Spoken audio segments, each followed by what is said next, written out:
So ভাই আমরা হচ্ছে আজকে পড়াশোনা শুরু করব হচ্ছে ডায়াজোনিয়াম লবণ দিয়ে, ঠিক আছে। এই যে ডায়াজোনিয়াম লবণ আমরা ব্যবহার করছি এতবার করে, এই ডায়াজোনিয়াম লবণ নিয়ে আজকে আমাদের পড়াশোনা শুরু হবে, ঠিক আছে। এন্ড আজকে আমরা অনেক কিছু নিয়ে পড়াশোনা করব, অনেক কিছু নিয়ে, ঠিক আছে। দেখো কত কিছু নিয়ে পড়াশোনা করি। সো ডায়াজোনিয়াম লবণ যেটা আছে ভাই, ডায়াজোনিয়াম লবণ কি আমরা বেসিক্যালি এইভাবে তোমাকে দেখাইছিলাম যে ডায়াজোনিয়াম লবণ হচ্ছে বেনজিনের উপরে অ্যান্টোসিয়ান, বাট বিস্তারিত বলি নাই যে কেন এটার নাম ডায়াজোনিয়াম লবণ বা এই যে অ্যান্টোসিয়াল এটা আসলে কিভাবে যুক্ত থাকে, কেমনে কি। দেখো এই যে বেনজিনের উপরে অ্যান্টোসিয়াল, এটাকে আমি যদি ভেঙে লিখি তাহলে বিষয়টা হচ্ছে এরকম যে ভাই এই যে বেনজিন অ্যারাইল মূলক, তার উপরে বেনজিনের এখানে কোনো কাজ নাই, বেনজিনের যে ফাঁকা হাতটা আছে সেখানে মূলত একটা নাইট্রোজেন থাকে, ঠিক আছে। দেখো এটার নাম ডায়াজোনিয়াম লবণ কেন হইলো, দেখো এটার নাম ডায়াজোনিয়াম লবণ কেন হইলো, এই নামের ভিতরে পরিচয়টা আছে। ডায়াজোনিয়াম লবণ এটা মানে কি বোঝায়, অথবা আমরা এটার আসলে এটার নাম কিন্তু ডায়াজোনিয়াম লবণ বললে ফুল কারেক্ট হয় না, এটার নাম হচ্ছে বেনজিন ডায়াজোনিয়াম লবণ, ঠিক আছে। দেখো বুঝাই বলতেছি যে কেন কি, এটার নাম হচ্ছে বেনজিন ডায়াজোনিয়াম লবণ, বেনজিন ডায়াজোনিয়াম লবণ, এটা হচ্ছে ডায়াজোনিয়াম লবণের ফুল নাম, বেনজিন ডায়াজোনিয়াম লবণ। আচ্ছা ভাইয়া এই যে উপরে যে অ্যান্টোসিয়াল এটা হচ্ছে ডায়াজোনিয়াম লবণ, ঠিক আছে। এখন এটার নাম এরকম কেন ভাই, দেখো নাইট্রোজেন যেখানে থাকে সেখানে আমরা অ্যাজো কথাটা যুক্ত করি, কি যুক্ত করি ভাই, অ্যাজো, অ্যাজো কথাটা যুক্ত করি।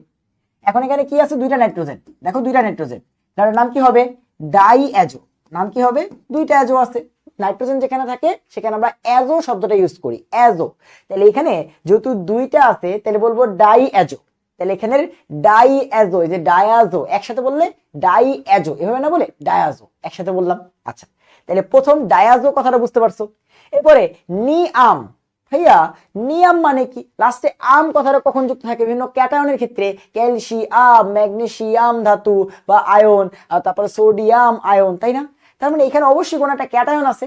দেখো এইখানে যেই নাইট্রোজেনটা মূলত যে বাকি তোমার হচ্ছে এখানে বেনজিনকে ধরছে, এখানে বেনজিনকে ধরতে এমন কোনো কথা নেই, এখানে অন্য কাউকে ধরতে পারে, বাট কথাটা হচ্ছে যে যে অন্য কাউকে ধরলো, দেখো নাইট্রোজেনের তো হাত তিনটা ভাই, নাইট্রোজেনের তো হাত তিনটা, তো এক্ষেত্রে এই যে যেই নাইট্রোজেন এখানে ধরবে, ঠিক আছে, ও মূলত এখানে কি করে তোমার হচ্ছে পজিটিভ আয়ন ক্রিয়েট করে, এন্ড এই নাইট্রোজেনটা তোমার হচ্ছে দেখো এখানে নেগেটিভ একটা আয়ন কিন্তু ক্রিয়েট হয়। তো এই হাতে ও দেখে আরেকজনকে ধরতে পারে, এন্ড এটা কিন্তু স্টেবল না, নাইট্রোজেন এর যোজনী তো 3, কিন্তু এখানে দেখো একজনের যোজনী তোমার হচ্ছে বেড়ে গেছে, আরেকজনের কমে গেছে, কি একটা মুসিবত দেখো। তো এই যে পজিটিভ যে নাইট্রোজেনের পার্টটা আছে এইটা এখন বেনজিন রিং এর ভিতরে ইলেকট্রন পেয়ে এই পার্টটাকে আকর্ষণ করবে। তাহলে এই যে ভাইয়া নাইট্রোজেন নাইট্রোজেন ট্রিপল বন্ডের যেই নাইট্রোজেনটা পজিটিভ, এই বান্দাটাই কিন্তু তোমার হচ্ছে দেখো বেনজিনের সাথে যুক্ত থাকবে, এই পার্টটাকে আমরা বলতেছি বেনজিন ডায়াজো, আবার প্লাস চার্জ আছে ডায়াজোনিয়াম, বাট এটা মোটেও স্টেবল না। তোমার কোশ্চেন হচ্ছে ভাই কেন, কারণ নাইট্রোজেনের যোজনী তো 3, কিন্তু এখানে তো জিনিসটা ব্রেক করছে, তাই ডায়াজোনিয়াম লবণ কিন্তু স্টেবল না। তোমরা দেখছিলা ডায়াজোনিয়াম লবণের বিক্রিয়াটা জাস্ট 0 থেকে 5 ডিগ্রি সেলসিয়াস তাপমাত্রা হলেই তোমার সংগঠিত হয়, একটু তাপমাত্রা বেশি হলেই ভেঙে যায়, ডায়াজোনিয়াম লবণ আর থাকে না। আমরা দেখছিলাম ফেনল হয়ে যায়, অ্যানিলিন থেকে ডায়াজোনিয়াম লবণ তৈরির বিক্রিয়া, আজকে আবার দেখবো সেই বিক্রিয়া। সো এই ডায়াজোনিয়াম লবণ কিন্তু মোটেও স্টেবল কম্পাউন্ড না। বাট এই যে এখানে দেখো যখন আইসা যে পার্টটা মাইনাস, এখানে যদি তোমার হচ্ছে কি করে, এই যে পজিটিভ চার্জ, এই পজিটিভটাকে দূর করার জন্য আমি ধরো একটা নেগেটিভ আয়ন এখানে যুক্ত করলাম, ক্লোরিন মাইনাস, অথবা ধরো সেখানে আমি যুক্ত করলাম হচ্ছে ব্রোমিন মাইনাস, এই টাইপের বিভিন্ন আয়ন এখানে এসে যুক্ত হয়, এন্ড তখন এটা একটা লবণ ফর্ম করে। সো এই পার্টটা হচ্ছে ডায়াজোনিয়াম, তার সাথে যখন নেগেটিভ আয়নের কোন একটা অ্যানায়ন যুক্ত হয় তাকে বলা হয় ডায়াজোনিয়াম লবণ। ডায়াজোনিয়াম লবণটা মোটামুটি তোমার ডায়াজোনিয়ামের থেকে একটু বেশি স্টেবল, মানে এভাবে হচ্ছে থাকে। এই যে এই জন্য এটাকে আমরা বলি হচ্ছে বেনজিন। দেখো এই পার্টটা হচ্ছে বেনজিন, এই পার্টটা হচ্ছে ডায়াজোনিয়াম, এন্ড এই যে ওরা আসলে বলি লবণ। এই হচ্ছে ফুল তোমার হচ্ছে কনসেপ্ট, এন্ড এটা আমরা কিন্তু কত সহজেই লিখে ফেলছি। হ্যাঁ যে ভাইয়া বেনজিনের উপরে কি থাকে, বেনজিনের উপরে অ্যান্টোসিয়াল। হ্যাঁ এইটুকু জানলেই তোমার কাজ চলে যাইতো, তোমারে আমি হচ্ছে শুধু শুধু এত কিছু পড়াইছি এটা বলতে পারো, বাট ভিতরে আর কি এই ঘটনাগুলা ঘটে, ঠিক আছে। সো এই যে আমাদের এই অ্যান্টোসিয়াল লেখার মানে হচ্ছে যে একটা নাইট্রোজেন যেটা যুক্ত আছে কিন্তু প্লাস, এন্ড এখানে ক্লোরিনটা কিন্তু পরে এসে যুক্ত হয়েছে মাইনাস, বুঝতে পারছো। এই হচ্ছে আমাদের ডায়াজোনিয়াম লবণের নামের রহস্য। তো এই ডায়াজোনিয়াম লবণ আমাদের শিল্পক্ষেত্রে খুবই গুরুত্বপূর্ণ একটা যৌগ। কেন হ্যাঁ দেখো এইটার নাম তোমরা শুনছো কোন একটা জায়গায়, রিলেট করতে পারবো, আমি বলি একটু দেখো রিলেট করতে পারো কিনা। তোমরা অনেকে শুনছো কিনা যে তোমাদের কেউ না কেউ গার্মেন্টস এর ডাইং সেকশনে কাজ করে, এরকম কথা কি তোমরা শুনছো? যে অমুক ধরো হচ্ছে বিভিন্ন গার্মেন্টস এর নাম তোমরা শুনছো না? বিভিন্ন গার্মেন্টস বাংলাদেশে তো তোমার হচ্ছে আরএনজি বা রেডিমেড যেই গার্মেন্টস প্রোডাক্ট, এটার উপরে ভিত্তি করে কিন্তু বাংলাদেশের ইকোনমি পুরোটা দাঁড়ায় আছে। বাংলাদেশে যদি রেডিমেড গার্মেন্টস কোনো কারণে ধরো হচ্ছে একদম পুরোপুরি ভাবে ভ্যানিশ হয়ে যায়, তাহলে বাংলাদেশ কিন্তু ধ্বংস হয়ে যাবে, ধ্বংস হয়ে যাবে একদম। সো বাংলাদেশের পুরো ইকোনমিটাই বেস করে আছে রেডিমেড গার্মেন্টস এর উপরে। সো গত টার্মে আমরা ইকোনমি নিয়ে পড়াশোনা করছিলাম বুয়েটে, মানে প্রত্যেকটারই সবারই একটা কম্পালসারি কোর্স থাকে যে তুমি দেশের ইকোনমি নিয়ে পড়াশোনা করবা, ইংরেজি নিয়ে পড়াশোনা করবা। যেমন এই টার্মে আমার একটা কোর্স আছে, সেটা হচ্ছে গভর্নমেন্ট নিয়ে পড়াশোনা করতে হবে, আমাকে সরকারি বিভিন্ন জিনিসপাতি নিয়ে জানতে হবে, সরকারের বিচার ব্যবস্থা, শাসন ব্যবস্থা, ঠিক আছে, কিভাবে গণতন্ত্র আসছে, রাজতন্ত্র কিভাবে চলে, সরকার কেমনে চলে, এই সকল জিনিসপাতি নিয়ে পড়তে হবে। তো ওরকম একটা কোর্স গত টার্মে পাইছিলাম, ইকোনমি আমাদের ছিল। তো ইকোনমি কি? অর্থনীতি, দেশের তোমার হচ্ছে টাকা পয়সা কিভাবে লেনদেন হচ্ছে, কিভাবে কোন সেক্টরে টাকা পয়সার আদান প্রদান কেমন হয়, এইগুলো নিয়ে আলোচনা করে। তো ওইখানে তোমার হচ্ছে আমি পড়ছি যে মানে অনেকদিন পর, আগে সমাজ বইগুলোতে এগুলো লেখা থাকতো যে রেডিমেড গার্মেন্টস এর কত ভাগে আলটিমেটলি আমাদের জিডিপির উপরেই করতেছে, জিএনপির উপরে বা gross national product, gross domestic product, এসবের উপরে কত পার্সেন্ট তোমার হচ্ছে ভূমিকা রাখতেছে, সেগুলো আমরা সমাজ বইতে পড়তাম, তোমাদের মনে আছে? তো এগুলা কি আবার পড়ছিলাম গত টার্ম ইকোনমিতে, তখন দেখছিলাম যে প্রায় 75 to 80% রেডিমেড গার্মেন্টস এর উপর ভিত্তি করেই আমাদের হচ্ছে দেশের অর্থনীতি চলে। আগে যেখানে তোমার হচ্ছে ছিল, তোমরা জানো কিনা, জুট, জুটের ব্যবসা বলবো অনেকের, এই ওর বাপে তোমার হচ্ছে জুটের ব্যবসা করে, এগুলো বলে দেখবা। জুট মানে কি? পাট মিয়া, জুট মানে কি? পাট। তো পাটের ব্যবসা আগে অনেক বেশি ছিল, তাই না? পাটকে বলা হয়তো তোমার হচ্ছে সোনালী আঁশ, আমরা ছোটবেলায় এগুলো পড়তাম। বাট এখন কি জুটের ব্যবসা এরকম ভাবে চলতেছে? পাটের ব্যবসা এরকম ভাবে চলতেছে? উত্তর হচ্ছে না। এখন কোনটা চলতেছে ভাই? আমাদের রেডিমেড যে গার্মেন্ট শিল্প, সেটা। তো এই রেডিমেড গার্মেন্ট শিল্পে রং জিনিসটা কিন্তু খুবই গুরুত্বপূর্ণ। এই যে ধরো আমার এখানে যে একটা ছাপ্পা মারা আছে, তো এই ছাপ্পার ভিতরে বিভিন্ন রং টং আছে, তোমার জামা আছে, তোমার জামার ভিতরে কত সুন্দর রং আছে, এগুলো তো গার্মেন্ট সেকশনে রংটা করা হয়েছে, আগে এগুলাকে রেডি করা হয়েছে, দেন এগুলাকে রং করা হয়েছে। তো এই যে রং, এই রঙের ভিতরে আমাদের কিন্তু এই ডায়াজোনিয়াম লবণটা তোমার হচ্ছে লাগে। এই ডায়াজোনিয়াম লবণটা সেই রঙিন শিল্পে বা ডাইং শিল্পে লাগে। যারা ধর হচ্ছে বুটেক্সে পড়াশোনা করে, ওরা তো হচ্ছে এই গার্মেন্টস টেক্সটাইল শিল্প নিয়ে বেশি পড়াশোনা করে, তো ওনারা আরো বেশি পড়াশোনা করবে, ঠিক আছে? যে এই যে ডায়াজোনিয়াম লবণ যেটা আছে, তো এই ডায়াজোনিয়াম লবণ ওই ডাইং সেকশন বলে, গার্মেন্টস এর একটা সেকশনই আছে, তাকে বলা হয় ডাইং সেকশন। ডাই কথাটা বুঝতে পারছো? ডাই, ডাই তার মানে রঙিন যৌগগুলোর ক্ষেত্রে, এই যে যেগুলো দিয়ে আমরা রং করতেছি গার্মেন্ট শিল্পে, এগুলো ভিতরে যে ডাই অ্যাজো এই মূলকগুলা থাকে, বুঝতে পারছো? এন্ড এইটা আমরা ব্যবহার করি, বুঝছো? সো এই জন্য বলবে যে ভাই ও অমুকে কি করে, গার্মেন্টস এর ডাইং সেকশনে কাজ করে, মানে কি ওই জায়গায় তোমার হচ্ছে কাপড়ে রং করা হয়, বুঝছো? যে একজন রাজ বলতেছে যে ভাই ডাই মানে হচ্ছে রং বোঝায়, হ্যাঁ ডাই মানে তোমার হচ্ছে সিমিলার ওই কাইন্ড অফ জিনিসপাতি বোঝায়, সেগুলো গার্মেন্টস সেকশন কিন্তু অনেক প্রয়োজনীয় যোগ। এই ডায়াজোনিয়াম লবণ যেটা আছে, এটার আরো ব্যবহার আছে কিন্তু। আমরা ডায়াজোনিয়াম লবণ থেকে চাইলে কিন্তু প্যারাসিটামল প্রস্তুত করতে পারি, বুঝছো? তো এগুলো আমরা আজকে দেখবো। চলো চলো তাহলে আমরা শুরু করি ডায়াজোনিয়াম লবণ। আচ্ছা, সো ডায়াজোনিয়াম লবণে ফার্স্টে এই প্রস্তুতির বিক্রিয়া গত ক্লাসে পড়ছিলাম, আবার পড়ি, কোনো সমস্যা নাই। হ্যাঁ, ডায়াজোনিয়াম লবণ প্রস্তুতি।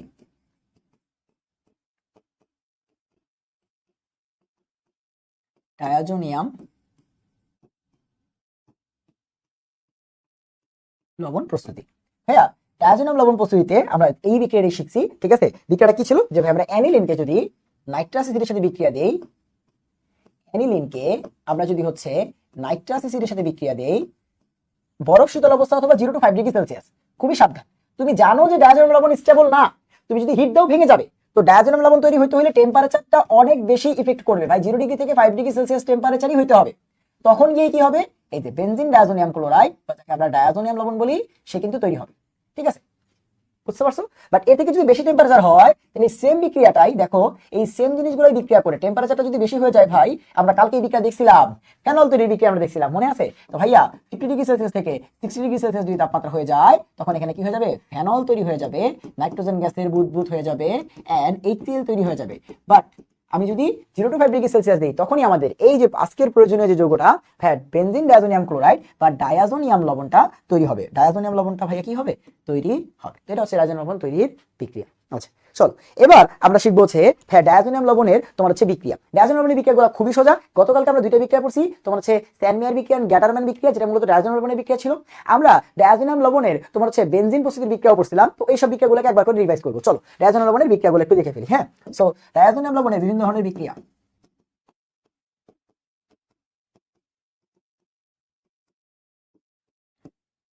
ডায়াজোনিয়াম লবণের বিক্রিয়া। তো ডায়াজোনিয়াম লবণ থেকে আমরা কিন্তু বেনজিন প্রস্তুতি করছিলাম, এন্ড এই বিক্রিয়াটা কিন্তু বোঝা যায় না। তোমাদেরকে বলছিলাম যে ভাই ঠাড়া মুখস্থ রেখে দিবা, ঠিক আছে? সব বিক্রিয়া আসলে বুঝে করা যাবে না। যেমন আজকে আমরা ধর হচ্ছে প্যারাডিয়াম কমপ্লেক্স দিয়ে দেখবা হচ্ছে প্যারাসিটামল প্রস্তুত করতেছি, তো ওই বিক্রিয়ার আগা মাথা তুমি কিছুই বুঝবা না, তো ওইগুলো তোমার মুখস্থ রাখতে হবে, বুঝছো? কার সাথে কি দিলে কি হচ্ছে। যদি ওইগুলো বোর্ডের জন্য অনেক লেস ইম্পর্টেন্ট, বাট তারপরে আমি রিস্ক দিব না, আমরা পড়ে যাবো, ঠিক আছে? বাট তোমাদের কার যদি এরকম হয় ভাই যে আমি অর্গানিক থেকে 3টা সিকিউর দিব না ভাই, আমি 1টা বা 2টা সিকিউর অ্যাড করছি, তুমি ইজিলি এগুলো স্কিপ করতে পারো, কোনো সমস্যা নেই। প্যারাসিটামল, ডেটল, অ্যাসপিরিন, ঠিক আছে, এগুলো তুমি চাইলে স্কিপ করতে পারো, কোনো সমস্যা নাই ভাইয়া, তোমাদের এই গ্যারান্টি দিয়ে দিলাম, ঠিক আছে? কোনো প্যারা নিও না। চলো, সো ডায়াজোনিয়াম লবণের তুমি খালি অ্যালিফেটিক অ্যারোমেটিকটা ভালো মতো পড়ো, তুমি 2টা এমনকি 3টা সিকিউ কমন পেয়ে যাবে, ঠিক আছে? ওই একটা বোর্ডে বা 2টা বোর্ডে হয়তো এগুলো দিতে পারে, তাই আমরা তো টিচার, আমাদের তো পারি, তাই না? চলো, তো ডায়াজোনিয়াম লবণ যেটা আছে, ডায়াজোনিয়াম লবণের এই বিক্রিয়াটা পড়ছিলাম যে ডায়াজোনিয়াম লবণ থেকে বেনজিন প্রস্তুতির বিক্রিয়া। দেখো ডায়াজোনিয়াম লবণ কিন্তু আমাদের লাগছিল বেনজিন প্রস্তুতিতে। আমরা যখন বেনজিন প্রস্তুতি করছিলাম, তোমাদের মনে আছে কিনা, তখন আমরা ডায়াজোনিয়াম লবণের একটা বিক্রিয়া শিখছিলাম। কিরকম? যে ভাই এই যে ডায়াজোনিয়াম লবণ, এই ডায়াজোনিয়াম লবণকে আমরা যদি ফসফিনিক অ্যাসিড H3PO2 তার সাথে পানি কিউ প্লাস আয়নের উপস্থিতি বিক্রিয়া করাই। দেখো যারা রেগুলার ক্লাস করছো তারা জানো যে বেনজিন প্রস্তুতি বিক্রিয়া আমরা এটা পড়াইছি। তখন এখান থেকে আমরা পাবো বেনজিন, তখন এতে কি পাবো? Benzene plus nitrogen gas HCl এগুলো বের হয়ে যাবে। হ্যাঁ, এই বিক্রিয়া আমরা পড়ছি। তো ডায়াজোনিয়াম লবণের বিক্রিয়া ছিল না, তাহলে একটু মনে করাই দিলাম কিন্তু, ঠিক আছে? আবার আমরা গতকালকে দেখছিলাম ডায়াজোনিয়াম লবণ থেকে অ্যানিলিন প্রস্তুতি। ডায়াজোনিয়াম লবণ থেকে অ্যানিলিন প্রস্তুতি আমরা দেখছিলাম। ডায়াজোনিয়াম লবণকে যদি হচ্ছে আমরা শক্তিশালী বিজারণ করি, তখন সেখান থেকে আমরা পাইতে পারি অ্যানিলিন। তখন সেখান থেকে আমরা কি পাইতে পারি ভাই? তখন সেখান থেকে আমরা পাইতে পারি হচ্ছে অ্যানিলিন। তখন সেখান থেকে আমরা কি পাইতে পারি ভাই? সেখান থেকে পাইতে পারি অ্যানিলিন। কিরকম? যেমন ধরো হ্যাঁ, গতকালকের বিক্রিয়া, আজকে ফার্স্ট যাবো যে ডায়াজোনিয়াম লবণ যেটা আছে তাকে যদি আমরা কি করি? বিজারণ করি। তাকে যদি আমরা কি করি ভাই? বিজারণ করি। কি দিয়ে? তুমি ই দিতে পারো, হাইড্রেটেড লিথিয়াম অ্যালুমিনেট দিতে পারো, কোনো সমস্যা নাই। হাইড্রেটেড লিথিয়াম অ্যালুমিনেট, ঠিক আছে? অথবা নিকেল প্রভাবকের উপস্থিতিতে, ঠিক আছে, বিক্রিয়া দিতে পারো, কোনো সমস্যা নেই। সো বিক্রিয়া দিলে কি হবে? এই যে এই উপরের পার্টটাতে তোমার হচ্ছে কি হবে? আমাদের হাইড্রোজেন গ্যাস যুক্ত হবে, একটা বিজারণ, সেখানে অ্যানিলিন প্রস্তুতি হবে। আমরা গত ক্লাসে কিন্তু আমাদের ডায়াজোনিয়াম লবণ থেকে অ্যানিলিন প্রস্তুতি দেখছিলাম। আচ্ছা, এটাই ছিল শক্তিশালী বিজারণ। আমরা এই যে বিজারণটা করছি না, যে ডায়াজোনিয়াম লবণকে বিজারণ করছি, এগুলো হচ্ছে শক্তিশালী বিজারণ। সেখানে কি তৈরি হয়েছে? অ্যানিলিন। সো ডায়াজোনিয়াম লবণকে শক্তিশালী বিজারণ করলে অ্যানিলিন হয়। কিন্তু তুমি যদি ডায়াজোনিয়াম লবণকে দুর্বল বিজারণ করো, ঠিক আছে, ডায়াজোনিয়াম লবণকে দুর্বল বিজারণ করো, এটা হাজারি স্যারের বইতে নাই, ঠিক আছে, বাট কবি স্যারের বইতে কিন্তু আছে এই বিক্রিয়াটা। আমি এখন যে বিক্রিয়াটা লিখবো এটা হাজারি স্যারের বইতে নাই, দ্যাট মিন্স তোমাদের এইচএসসির জন্য লেস ইম্পর্টেন্ট, বাট তারপরও দেখো এগুলো শিখাইতেছি এই জন্যই, একেবারে আমি কিন্তু তোমাদের অ্যাডমিশনের জন্য সব পড়াই ফেলছি, ব্যাপারটা এরকম না, বাট তোমাদের মিনিমাম যা লাগবে এগুলো সবই কিন্তু আমি পড়াচ্ছি, বুঝতে পারছো? আচ্ছা চলো, এখানে দেখো আমি যদি দুর্বল বা মৃদু বিজারণ করি, দুর্বল না বলে মৃদু কথাটা বলি, কারণ মৃদুটা বইয়ের ভাষায় ভালো শোনা যায়। সো মৃদু বিজারণ যদি করি, এটা শক্তিশালী বিজারণ, এটা মৃদু বিজারণ। মৃদু বিজারণ করলে কি হবে জানো? আমাদের এই যে বেনজিনটা, ডায়াজোনিয়াম লবণ যেটা আছে, এটাকে আমি যদি মৃদু বিজারণ করি, তখন এখান থেকে কি হবে দেখো? মৃদু বিজারণ করলে আমাদের এই যে ডায়াজোনিয়াম লবণ, সেই ডায়াজোনিয়াম লবণের এইখানে NH NH2 দুইটা নাইট্রোজেনের কাছেই হাইড্রোজেন প্রবেশ করবে। দেখো এখানে দুইটা নাইট্রোজেন আছে না, ক্লোরিনটা এই হাইড্রোজেনের সাথে বের হয়ে যাবে। বাকি যে দুইটা নাইট্রোজেন আছে সেখানে প্রত্যেকের হাতে হাইড্রোজেন। এই নাইট্রোজেনের কয় হাত? 3 হাত। তো এক হাতে এই নাইট্রোজেনকে ধরে আছে, এক হাতে হাইড্রোজেন, এক হাতে বেনজিনকে ধরে আছে, আর এই নাইট্রোজেন যেহেতু কোণায় আছে তাহলে ওর এদিকে মাত্র এক হাত, বাকি 2 হাতে 2টা হাইড্রোজেন। সো এটা তৈরি হয়। এটা কি আসলে একটু চিন্তা করে দেখো তো, এটা কি আমি তোমাকে বুঝাই ভাইয়া। NH2 এটা ওল্ফ কৃষ্ণার বিক্রিয়া আমরা দেখছিলাম, এটাকে আমরা বলি হাইড্রাজিন। তোমাদের মনে আছে কিনা দেখো, এটাকে আমরা বলতেছিলাম হাইড্রাজিন। NH2 এটাকে ইথিয়ন, কিন্তু আমি ঘামতেছি, মেজাজটা খারাপ লাগে না। NH2 ওল্ফ কৃষ্ণার বিক্রিয়াতে আমরা দেখছিলাম অ্যালডিহাইড কিটোন বা কার্বনিল মূলক থেকে মিথিলিন মূলক অথবা অ্যালকেন তৈরির বিক্রিয়াতে। সো এই যে হাইড্রাজিন, দেখো তো NH2 জাস্ট এখান থেকে হাইড্রোজেন সরায় মনে হচ্ছে বেনজিনের ফিনাইল মূলকটা বসাই দিছে কেউ, তাই না? এরকম মনে হচ্ছে না যে NH2 এখান থেকে একটা হাইড্রোজেন সরাই দিয়া একটা বেনজিনের বক্স বসাই দিছি ফিনাইল মূলক। এটার নাম কি জানো? ফিনাইল হাইড্রাজিন। মানে হাইড্রোজেনের ভিতরে ফিনাইল যুক্ত হয়েছে, বুঝছো? এটার নাম কি? নাম হচ্ছে ফিনাইল হাইড্রাজিন। সো এখানে দেখো আমাদের ডায়াজোনিয়াম লবণকে আমরা যদি হচ্ছে শক্তিশালী বিজারণ করি তাহলে অ্যানিলিন তৈরি হয়, আর যদি হচ্ছে মৃদু বিজারণ করি, দুর্বল বিজারণ করি, তখন এখান থেকে তোমার হচ্ছে কি তৈরি হয়? ফিনাইল হাইড্রাজিন তৈরি হয়। ফিনাইল হাইড্রাজিন তৈরি হয়। সো এটা হচ্ছে আমাদের ডায়াজোনিয়াম লবণের কয়েকটা বিক্রিয়া। আরো বিক্রিয়া আমরা দেখবো, চলো ডায়াজোনিয়াম লবণের আরো কয়েকটা বিক্রিয়া দেখবো। সো ডায়াজোনিয়াম লবণের এখন যে বিক্রিয়াটা দেখবো, দেখো এগুলা কেটে দিয়ে আগে। ডায়াজোনিয়াম লবণ থেকে ফেনল তৈরি বিক্রিয়া। ডায়াজোনিয়াম লবণ থেকে কি তৈরি বিক্রিয়া ভাই? ফেনল। ডায়াজোনিয়াম লবণ থেকে কি তৈরি করবো? ফেনল। ডায়াজোনিয়াম লবণ থেকে কি তৈরি করবো? ফেনল। মানে ডায়াজোনিয়াম লবণ থেকে তুমি প্রায় ম্যাক্সিমাম অ্যারোমেটিক যৌগ তৈরি করতে পারবা। তো ডায়াজোনিয়াম লবণ থেকে ফেনল কি করতে হয়, পানির বিক্রিয়া দিতে হয়। কি করতে হয়, ডায়াজোনাল লবণকে অম্লীয় মাধ্যমে পানির সাথে বিক্রিয়া করাইলে, ডায়াজোনাল লবণকে অম্লীয় মাধ্যমে পানির সাথে বিক্রিয়া করাইলে সেখান থেকে কি তৈরি হয় ভাই, সেখান থেকে তৈরি হয় আমাদের ফেনল। কি তৈরি হয়, কি তৈরি হয়, ফেনল তৈরি হয়, ফেনল তৈরি হয়। খুব ইম্পর্টেন্ট বিক্রিয়া, খুব ইম্পর্টেন্ট বিক্রিয়া, খুব ইম্পর্টেন্ট বিক্রিয়া, খুব ইম্পর্টেন্ট বিক্রিয়া। ঠিক আছে ভাই, আমার কেমিস্ট্রি বইটা 2023 এডিশনের, আমি নতুন বই কিনতে যাচ্ছি, এখন নতুন বই কিনা ঠিক হবে কিনা, কোনো সমস্যা নাই, বাট ওই একই কন্টেন্টই থাকে, আহামরি জাস্ট 4টা না 5টা পৃষ্ঠা অ্যাড হয়েছে আজের বইতে, কিছু ব্যবহার অ্যাড হয়েছে, বুঝছো, বাট আহামরি কোনো চেঞ্জ নাই তেমন।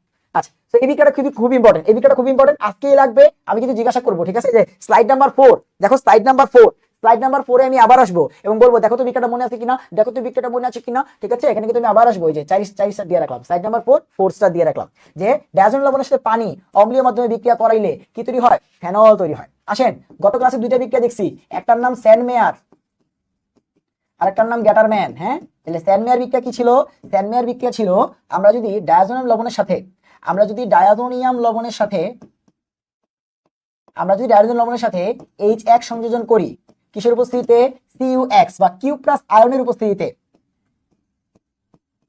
তাইলে সেখান থেকে কি হবে, যে কিউ প্লাস আয়নের উপস্থিতিতে, তাইলে সেখানে কি হবে, আমাদের এই যে বেনজিন, এই বেনজিনের উপরে গিয়ে হালোজেন বসে পড়বে। দ্যাট মিন্স এটা বেসিক্যালি অ্যারাইল হ্যালাইড প্রস্তুতির বিক্রিয়া। তো দেখো, বেনজিন থেকে তুমি চাইলে অ্যানিলিন, ডায়াজোনাল লবণ থেকে বেনজিন, অ্যানিলিন, তারপরে ফেনল, তারপরে অ্যারাইল হ্যালাইড, মোটামুটি সবই প্রস্তুত করতে পারতেছো। ঠিক আছে, এটা ছিল স্যানমেয়ার।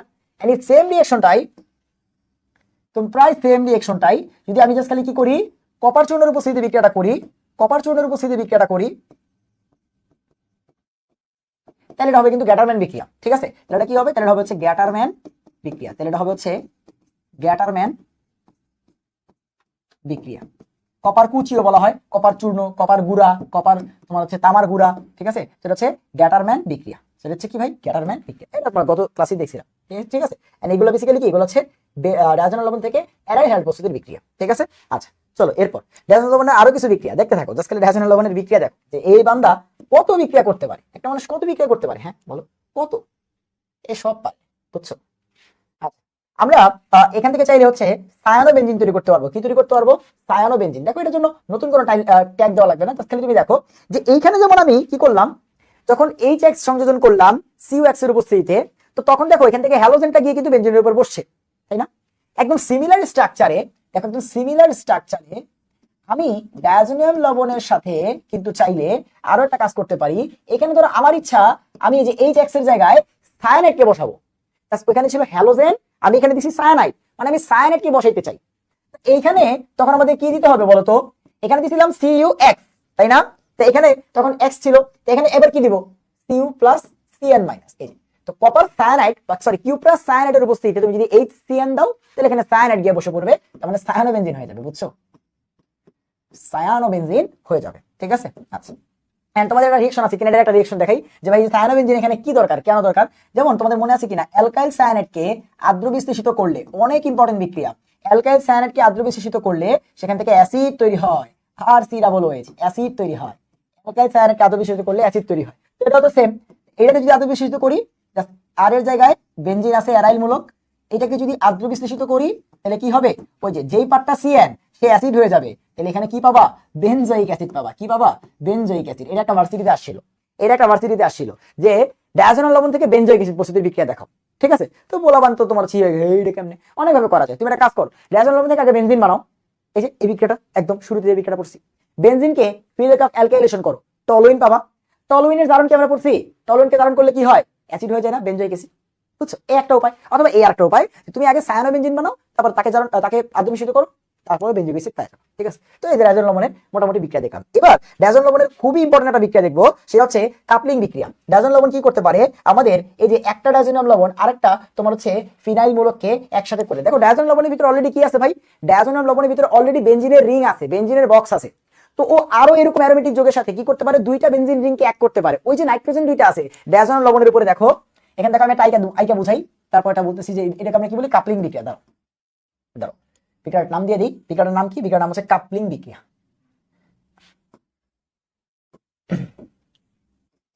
যে কেউ দেখলে ভয় পায়, কিন্তু একদম সোজা ভাই, একদম সোজা। দেখো আমি তোমাকে পড়াচ্ছি কাপলিং বিক্রিয়া, তুমি খালি দেখো সহজ না কঠিন। আচ্ছা, কাপলিং মানে কি, আচ্ছা কাপল মানে কি আমার বলো তো, কাপল মানে তো তোমরা আরো ভালো বুঝো, তাই না, ওইটাই তুমি যেটা ভাবছো ওইটাই। তো কাপল মানে কি, জোড়া। তাই না? কাপল মানে হচ্ছে জোড়া। হ্যাঁ, তো তুমি যেটা ভাবছো এটা না। তো কাপল মানে জোড়া, ভালো জোড়া হতে পারে, খারাপ জোড়া হতে পারে, তোমার মতো হতে পারে, ঠিক আছে, বয়ফ্রেন্ড গার্লফ্রেন্ড হতে পারে। বাট এখানে বয়ফ্রেন্ড গার্লফ্রেন্ড বা ওরকম কাপল না, এখানে কাপল মানে হচ্ছে যে বেনজিনের যে বক্স, তাদের কাপলকে আমরা যদি একসাথে এক করতে পারি, ঠিক আছে। এন্ড এই কাজটাই করবে যে আমাদের ডায়াজোনিয়াম লবণ। দেখো যে দুইটা বেনজিন রিংকে একসাথে করে কাপলে ক্রিয়েট করবে। তো এই যে কাপল বানানোর বিক্রিয়া, দুইটা বেনজিন রিংকে এক করার বিক্রিয়া, এই বিক্রিয়াটাকে আমরা বলি কাপলিং বিক্রিয়া। এন্ড এই কাপলিং বিক্রিয়াটাই তোমার হচ্ছে কি করে, যে আমাদের গার্মেন্ট শিল্পে আমরা যে রঙিন যৌগগুলো ব্যবহার করি, এগুলা কিন্তু তোমার হচ্ছে ম্যাক্সিমাম তৈরি হয় এই কাপলিং বিক্রিয়া দ্বারা। সো যে কাপলিং বিক্রিয়া কিন্তু অনেক বেশি ইম্পর্টেন্ট। বাট তোমাদের আমি 3টা বিক্রিয়া দেখাবো। তোমাদের হাজারি স্যারের বইতে একটা বিক্রিয়া আছে, বাটার ইয়েলো তৈরির বিক্রিয়াটা মনে হয়, আর কবি স্যারের বইতে 2টা আছে, ঠিক আছে। আমি তোমার 3টাই দেখাচ্ছি, হ্যাঁ চলো। সো আমরা কাপলিং বিক্রিয়াটা দেখি, একদম সোজা, তুমি খালি দেখলেই করতে পারবা, কোনো সমস্যা নেই। তো দেখো কাপলিং বিক্রিয়ার প্রথমে আমরা যেটা দেখবো সেটা হচ্ছে আমাদের ডায়াজোনিয়াম লবণ প্লাস ফেনল। তো দেখো হয় কি, আমরা একটু বাঁকা করে আঁকবো, বুঝছো, বাঁকা করে আঁকবো, তাহলে আমাদের জন্য বুঝতে সুবিধা হবে। তো এই যে আমরা একটা কি করলাম, ডায়াজোনিয়াম লবণ নিয়ে নিলাম, ডায়াজোনিয়াম লবণ N2Cl নিয়ে নিলাম, ঠিক আছে। তা আমি না এটা একটু ভেঙে লিখি, হ্যাঁ, ডায়াজোনিয়াম লবণ একটু ভেঙে লিখি। তুমি তো এখন চিনো ডায়াজোনিয়াম লবণ মানে কি, এই যে এই নাইট্রোজেনটা ট্রিপল বন্ড যে একটা নাইট্রোজেনকে ধরে আছে, এইটা প্লাস এন্ড এখানে ক্লোরিন মাইনাস, এরা এসে যুক্ত হয়, এটা হচ্ছে ডায়াজোনিয়াম লবণ। তো ডায়াজোনিয়াম লবণের সাথে আমি কি করলাম, ফেনলের বিক্রিয়া দিলাম, ভাই কার, ফেনল। দেখো এটা হচ্ছে ফেনল, হ্যাঁ, দুটাকে একটু বাঁকা করে লিখছি। এবার কি করবে জানো, এই দুটাকে এক করে দিবে। কোশ্চেন হচ্ছে কেমনে ভাইয়া, কেমনে, দেখো দেখো কেমনে কি করে, দেখো কেমনে। ভাই এই কলমটা একটু নেই আগে, এই যে তোমার হচ্ছে এই পার্টটাই কি করবে, এই পার্টটার সাথে যুক্ত হয়ে যাবে। তো এখানে যে হাইড্রোজেনটা আছে, এখানে যে হাইড্রোজেনটা আছে সেটা, আর এই যে ক্লোরিনটা, এরা HCl আকারে এখান থেকে লিভ করবে, বের হয়ে যাবে। ফলে এইটা এই হাতটা ফাঁকা হয়ে যাবে না, এটার এই হাতটা ফাঁকা করে যা হয় সেটা লেখ। দেখো হবে কি, এই যে আমাদের ফেনলটা আছে, সেই ফেনলে আমাদের ফেনলের এই পজিশনের হাইড্রোজেনটা চলে যাবে, এই হাতটা ফাঁকা না, হাতটা ফাঁকা তো। আর এখান থেকে চলে গেছে কে, ক্লোরিন। বাকি কি আছে, বাকি আছে এই পার্টটা, এই যে এই পার্টটা, এই পার্টটা কি এখানে যুক্ত হয়ে যাবে, শেষ, এটাই তো। কিন্তু এটার ফলে হয়েছে নাকি, এটার ফলে যে ঘটনাটা হয়েছে, এটার ফলে যে ঘটনাটা হয়েছে, একটা জিনিস দেখো যে ভাই এইখানে তোমার হচ্ছে নাইট্রোজেন, এই যখন এখানে ক্লোরিনটা যায়, ক্লোরিনটা যখন যায়, যাওয়ার সময় তোমার দেখো যে এইখানে তোমার যে পাই বন্ডটা আলটিমেটলি ভেঙে যায়, ফলে এই চার্জটাও থাকে না, এন্ড এটা কিন্তু একটা স্টেবল কম্পাউন্ড ফর্ম করে, ঠিক আছে। বেশিরভাগ ক্ষেত্রে বিভিন্ন কালার যৌগ ফর্ম করে, তোমার হলুদ, কমলা, লাল, এই টাইপের যৌগ গঠন করে। সো এই যে এরকম একটা যৌগ তারা কিন্তু মাঝখানে কি করে, গঠন করে। এই দেখো, হ্যাঁ, এর একটা কাপলের মতো লাগতেছে না, দেখো এই যে একটা বেনজিনের রিং, ওই যে একটা বেনজিনের রিং, কাপল ক্রিয়েট করছে। বাট এটা কেমনে, এই ডায়াজোনিয়াম লবণের সাথে ধরো আরেকটা অ্যারোমেটিক কম্পাউন্ড একসাথে হয়, ঠিক আছে। সো এই যে এরকম, এটাকে আমরা কি বলি জানো, এটাকে আমরা কি বলি, দেখো ভাই দুটো নাইট্রোজেন আছে, এটাকে আমরা কি বলি জানো, ডাইয়াজো। এখানে বেনজিনের কাপল আছে, বেনজিন, আর এই বেনজিনের প্যারা পজিশনে দেখো যেখানে কেউ যুক্ত থাকে তার একদম অপোজিট পজিশনটাকে বলা হয় প্যারা। প্যারাতে আছে OH বা হাইড্রোক্সি, এটাকে আমরা কি বলি জানো, প্যারা হাইড্রোক্সি অ্যাজোবেনজিন। দেখো প্যারা, এই যে প্যারা পজিশনে আছে হাইড্রোক্সি, নাইট্রোজেন দুটো থাকলে অ্যাজো, ঠিক আছে, এন্ড এই একটা বেনজিন, বা তুমি বলতে পারো প্যারা হাইড্রোক্সি ডাইঅ্যাজো বেনজিন, বুঝতে পারছো, একই কথা। প্যারা হাইড্রোক্সি ডাইঅ্যাজো বেনজিন একই কথা, বা অ্যাজো বেনজিনও বলতে পারো, কোনো সমস্যা নেই। এগুলো বিভিন্ন রঙিন যৌগ গঠন করে।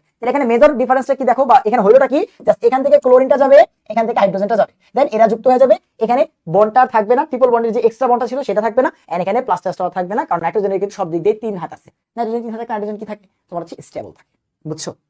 এটা সহজে কেমন চিন্তা করা যায়, আসো এই বিক্রিয়াটা আবার লিখবো, বাট সহজে সহজে দেখো এই বিক্রিয়াটা আবার লিখবো। তো আমি এখানে ডায়াজোনিয়াম লবণ লিখলাম, ঠিক আছে। আচ্ছা ডায়াজোনিয়াম লবণটাকে আমি এভাবে লিখবো, তোমাদের ভেঙে লেখা লাগবে না। দেখো সহজে যখন চিন্তা করবো যে ভাই কি হচ্ছে, তখন তুমি ডিরেক্ট N2Cl লিখবা, কোনো সমস্যা নেই। দেখো এন্ড তুমি ফেনল দিয়ে দাও, কোনো সমস্যা নেই, ফেনল দিয়ে দাও, ফেনল তো এমনই, তো ফেনল দিয়ে দাও, বুঝছো। আচ্ছা এবার আসো বিক্রিয়া কমপ্লিট করো। তো কি হবে এখানে, দেখো এই যে এখান থেকে হাইড্রোজেন যাবে, এখান থেকে ক্লোরিন, HCl চলে গেল, তাহলে এখানে কি আছে, বেনজিনের সাথে দুইটা নাইট্রোজেন, তাহলে লেখো এখানে আছে কি, এই যে এই পার্টটা, ক্লোরিন তো চলে গেছে তাই না, তাহলে বেনজিনের সাথে এই পার্টটা আছে তাই না। তো নাইট্রোজেন থেকে খালি একটু ভেঙে লাগবে, নাইট্রোজেন থেকে ভেঙে লাগবে, নাইট্রোজেন ডাবল বন্ড নাইট্রোজেন, এইটা হচ্ছে অবস্থা। আর এখানে এসে এটা যুক্ত হয়ে যাবে, শেষ। তো যেমনি লেখো একই জিনিসই আসবে, বুঝছো। আমি দুইবার একে দেখালাম, তুমি যেমনি চিন্তা করো একই কথা। সো যে প্যারা হাইড্রোক্সি অ্যাজো বেনজিন, এগুলোই বেসিক্যালি কি কাপলিং বিক্রিয়া। তো দেখে মনে হয় হাই আল্লাহ এটা কি, হুট করে দেখো কেউ এখন ক্লাসে ঢুকছে, এগুলো এটা কি কি লিখছে, প্যারা হাইড্রোক্সি অ্যাজো বেনজিন টেনজিন, এগুলো কি, ঠিক আছে। বাট একদম সোজা না। এখন দেখো এই নিয়মে আমি কতগুলো বিক্রিয়া লিখি। আবার আমি ডায়াজোনিয়াম লবণ লিখলাম, সেকেন্ড এখন তোমাদের শেখাবো বাটার ইয়েলো। বাটার ইয়েলো কেমন তৈরি হয়, ঠিক আছে। সো যোগটার নাম হচ্ছে বাটার ইয়েলো, যেটা মূলত তোমার হচ্ছে এই যে এই তোমার হচ্ছে ডাইং শিল্পে ব্যবহার করা হয়, ঠিক আছে। এবং এটা হাজারি স্যারের বইতে আছে। দেখো আমাদের ডায়াজোনিয়াম লবণের সাথে আমরা যদি কি করি, অ্যানিলিন কিন্তু চিনো তাই না, অ্যানিলিন NH2, বাট অ্যানিলিন না, অ্যানিলিন না, অ্যানিলিনের দুটো হাইড্রোজেনকে সরিয়ে দিয়ে যদি দুইটা মিথাইল মূলক থাকে, এটাকে আমরা বলি যে দুইটা মিথাইল আসছে অ্যানিলিনে, এটার নাম ডাইমিথাইল অ্যানিলিন। এখানে কি দিই আমরা? Die methyl aniline. তো এই ডাইমিথাইল অ্যানিলিন এর সাথে আমরা যদি এটাকে এখন কাপলিং করে দিই শেষ ভাই। ওই পাশে কি আছে এগুলো কোনো চেঞ্জ হবে না। এই যে আবারও এখানে নাইট্রোজেন ক্লোরিন চলে যাবে, এরা যুক্ত হয়ে যাবে শেষ। তাহলে আবার কি কাজ করো, এই যে ডায়াজোনিয়াম লবণ নিলাম, ঠিক আছে, তারপর তীর চিহ্ন দিই নাই, তীর চিহ্নটা দিয়ে দিই। ডায়াজোনিয়াম লবণ নিলাম, নাইট্রোজেন দুটোকে একটু ভেঙে লেখো, নাইট্রোজেন ডাবল বন্ড নাইট্রোজেন, এই এন্ড এই ফাঁকাতে এসে যুক্ত হবে, এই যে এটা এসে যুক্ত হবে শেষ। জাস্ট কপি পেস্ট করলাম আর কিছুই না। তো ওই মাঝখানে এখানে ক্লোরিন আর এখানে হাইড্রোজেন যাবে, যুক্ত হয়ে যাবে, এটাই বিক্রিয়া, এটাই কাপলিং বিক্রিয়া। আর এই যে ওটার নাম বাটারি হলো, হ্যাঁ, আর এটা বইটা আসছিল যে বাটারি হলো সংকেত লেখো। এখন পোলান কেমনে লিখবো এত বড়, এই বিক্রিয়াটা চিন্তা করলে ধরে লেখা যায়, তাই না? এই বিক্রিয়াটা চিন্তা করলে ধরে লেখা যায়, সেটা হচ্ছে বাটারি হলো।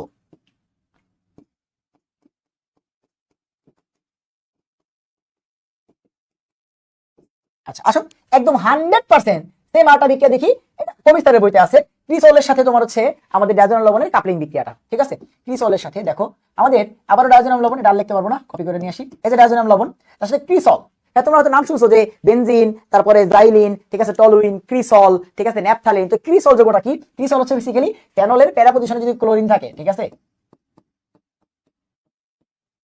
ক্লোরিন না সরি CH3 যদি থাকে, তাহলে এটাকে আমরা বলি হচ্ছে ক্রিসল, ঠিক আছে? এটাকে আমরা কি বলি ভাই? ক্রিসল।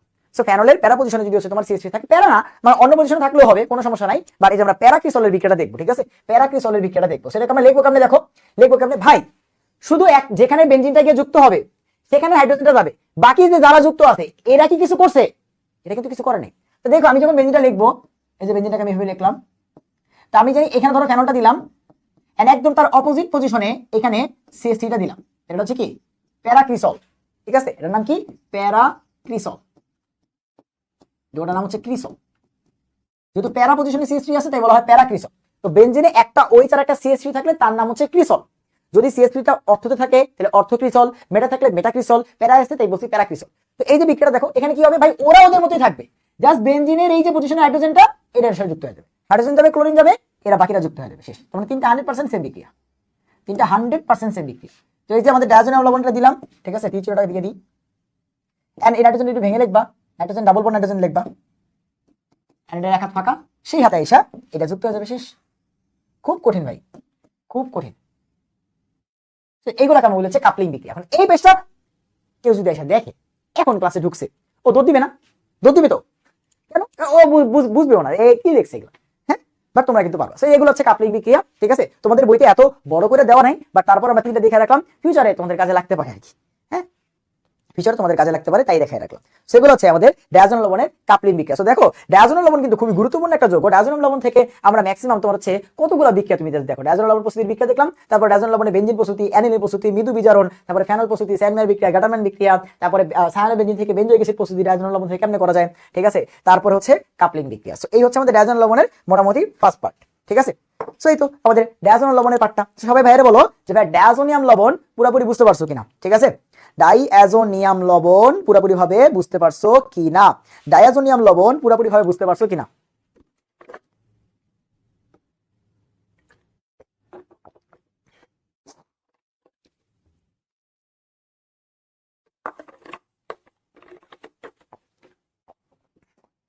ফেসবুকে সমস্যা হলো, মানে ধরো একটা না রেখে দিছো, মানে একজনের নাম খালি আসে যে অমুক ওয়াচিং অমুক ওয়াচিং, মানে তুই ভাই কমেন্ট লোড করতে পারিস না কেন?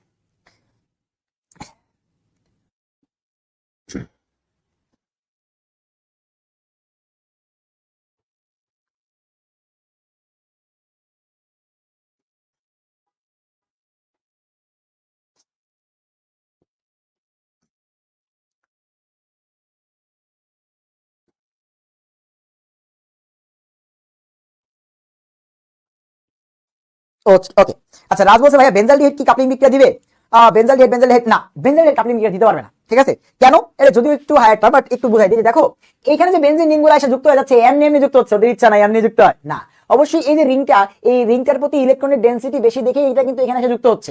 আমরা জানি যখন এইখানে তোমার এমন কোন মূলক থাকবে যারা মেটা নির্দেশক বা বেনজিন রিং থেকে ইলেকট্রন টেনে বেনজিন রিংটাকে আরো দুর্বল করে ফেলে, তো বেনজালডিহাইড মানে কি, বেনজিনের উপরে সিএইচও, সিএইচও একটা মেটা নির্দেশক। তো ও কি করে, ও কিন্তু তোমার হচ্ছে নেগেটিভ মেসোমারিক ইফেক্ট দেখায়, মানে বেনজিন রিং থেকে ইলেকট্রন টানে। তো বেনজিন রিং থেকে ইলেকট্রন টানলে বেনজিন রিংটা দুর্বল হয়ে যায়, ফলে যে তোমার বেনজিন রিং তখন কিন্তু কি করবে না, কাপলিং বিক্রিয়ায় ডায়াজোর সাথে যুক্ত হবে না, বুঝছো? ও কাপলিং বিক্রিয়া তোমার হচ্ছে দেয় না। আচ্ছা আসো এরপরে আসো যে ভাই আমাদের গ্লিসারিন নিয়ে আমরা পড়াশোনা করবো। কি নিয়ে ভাই? গ্লিসারিন। চিনো নাকি গ্লিসারিন? আচ্ছা, গ্লিসারিন খুব উপকারী একটা যৌগ। কেন? কারণ এই যে শীতকাল আসছে, আমাদের কিছুক্ষণ পরে, ঠিক আছে, বা কিছুদিন পরে ঠোঁট ফাইটা যাবে, হাত ফাইটা যাবে, ঠিক আছে, হাতের চামড়া শুকনা হয়ে যাবে, আমাদের নানান সমস্যা দেখা দিবে, তাই না? সমাধান কি ভাইয়া? লোশন মাখতে হবে, ভ্যাসলিন মাখতে হবে, মেরিল মাখতে হবে, তাই না? তো কেন মাখো এগুলা? কারণ এগুলোর ভিতরে পিচ্ছি জাতীয় উপাদান থাকে, তেলের মতো, যেগুলো তুমি যখন হাতের উপর দাও, কি ওরা কি করে, তোমার চামড়া থেকে পানিটাকে বাইরে বেরোতে দেয় না, চামড়ার ভিতর ধরে রাখে। তো যখন শীতকালের যে বাতাস, শীতকালের বাতাসে পানি থাকে কম, ঠিক আছে, জলীয় বাষ্পের পরিমাণ, ঠিক আছে, বা ওয়াটার কন্টেন্ট আমরা বলি, ওয়াটার কন্টেন্ট থাকে কম। সো এর কারণে যে কি করে ভাই, আমাদের এই শীতকালের বাতাস তখন আমাদের শরীর থেকে, ঠোঁট থেকে, মুখ থেকে, যেখান থেকেই পানি পায়, টেনা টেনা নেওয়ার চেষ্টা করে, ঠিক আছে।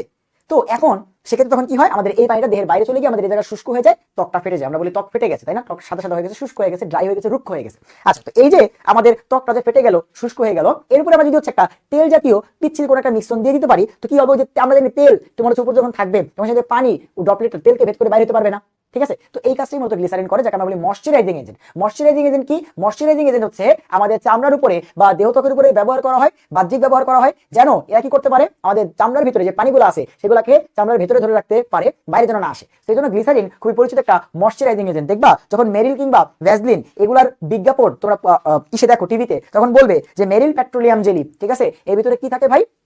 এর ভিতরে ময়শ্চারাইজার থাকে, গ্লিসারিন থাকে, ঠিক আছে। অথবা একজন ওই আগে একটা অ্যাড দেখছিলাম অনেক কাল আগে, ঠিক আছে, তখন তো বাচ্চা ছিলাম, বুঝি না এগুলা। তো যা ওই দোকানদারকে বলতো, দোকানদার আমাকে হচ্ছে, আঙ্কেল আমাকে একটা গ্লিসারিন দেন, পরে বলে না তুমি নাও মেরিল পেট্রোলিয়াম জেলি, এরকম বিজ্ঞাপন তোমরা হয়তো দেখছো। তো যে শুধু গ্লিসারিন দিয়ে লাভ নেই, মেরিল পেট্রোলিয়াম জেলি ধরো আর ওইটা সে থাকে হাবি যাবে বলে তোমার হচ্ছে লেবুর নির্যাস হাবি যাবি, বাট ওই পানি ধরে রাখার কাজটা কিন্তু মেনলি করে গ্লিসারিন, বুঝছো? তো গ্লিসারিন দিলে যে আমরি তোমার হচ্ছে অনেক ক্ষতি যাবে, বাট এরকম না। হ্যাঁ, তো গ্লিসারিন খুবই পরিচিত একটা ময়শ্চারাইজিং এজেন্ট, বিভিন্ন তেল থেকে শুরু করে, মাথার তেল থেকে শুরু করে বিভিন্ন তোমার কসমেটিক সামগ্রীর ভিতরে কিন্তু এই গ্লিসারিনকে ময়শ্চারাইজিং এজেন্ট রূপে ব্যবহার করা হয়। তো এই গ্লিসারিনের সংকেতটা কি? হ্যাঁ, গ্লিসারিন হচ্ছে বেসিক্যালি এই যৌগটা।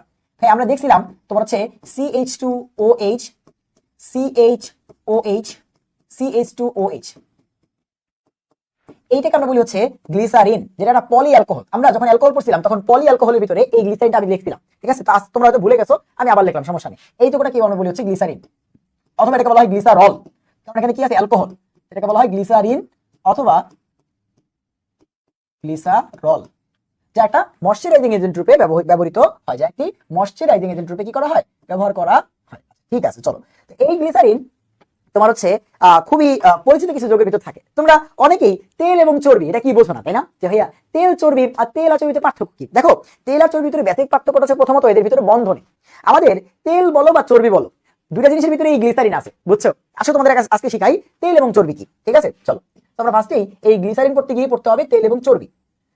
তো ভাই তেল বলো চর্বি বলো, দুইটার বেসিক গঠন হচ্ছে, আমাদের যে গ্লিসারিন আছে, দেখো আমি লম্বালম্বি করে লিখলাম, CH2OH, তারপরে একটা CHOH, তারপরে CH2OH। আমার থেকে বুঝা নিয়ে যাও, তাহলে বই পড়তে গেলে একটু কষ্ট হবে না তোমাদের, ঠিক আছে? আমি তোমাকে তেল এবং চর্বি বেসিক পার্থক্যটা বুঝাচ্ছি। তো এটাও গ্লিসারিন এবং এখানে চর্বি লিখবো, ধরো এখানে চর্বি লিখলাম, এখানে তেল লিখলাম, ঠিক আছে। তো তেল এবং চর্বি বেসিক পার্থক্য কি? এগুলো একটু উপরে পাঠিয়ে দিই, তো বেশি নিচে চলে আসছে।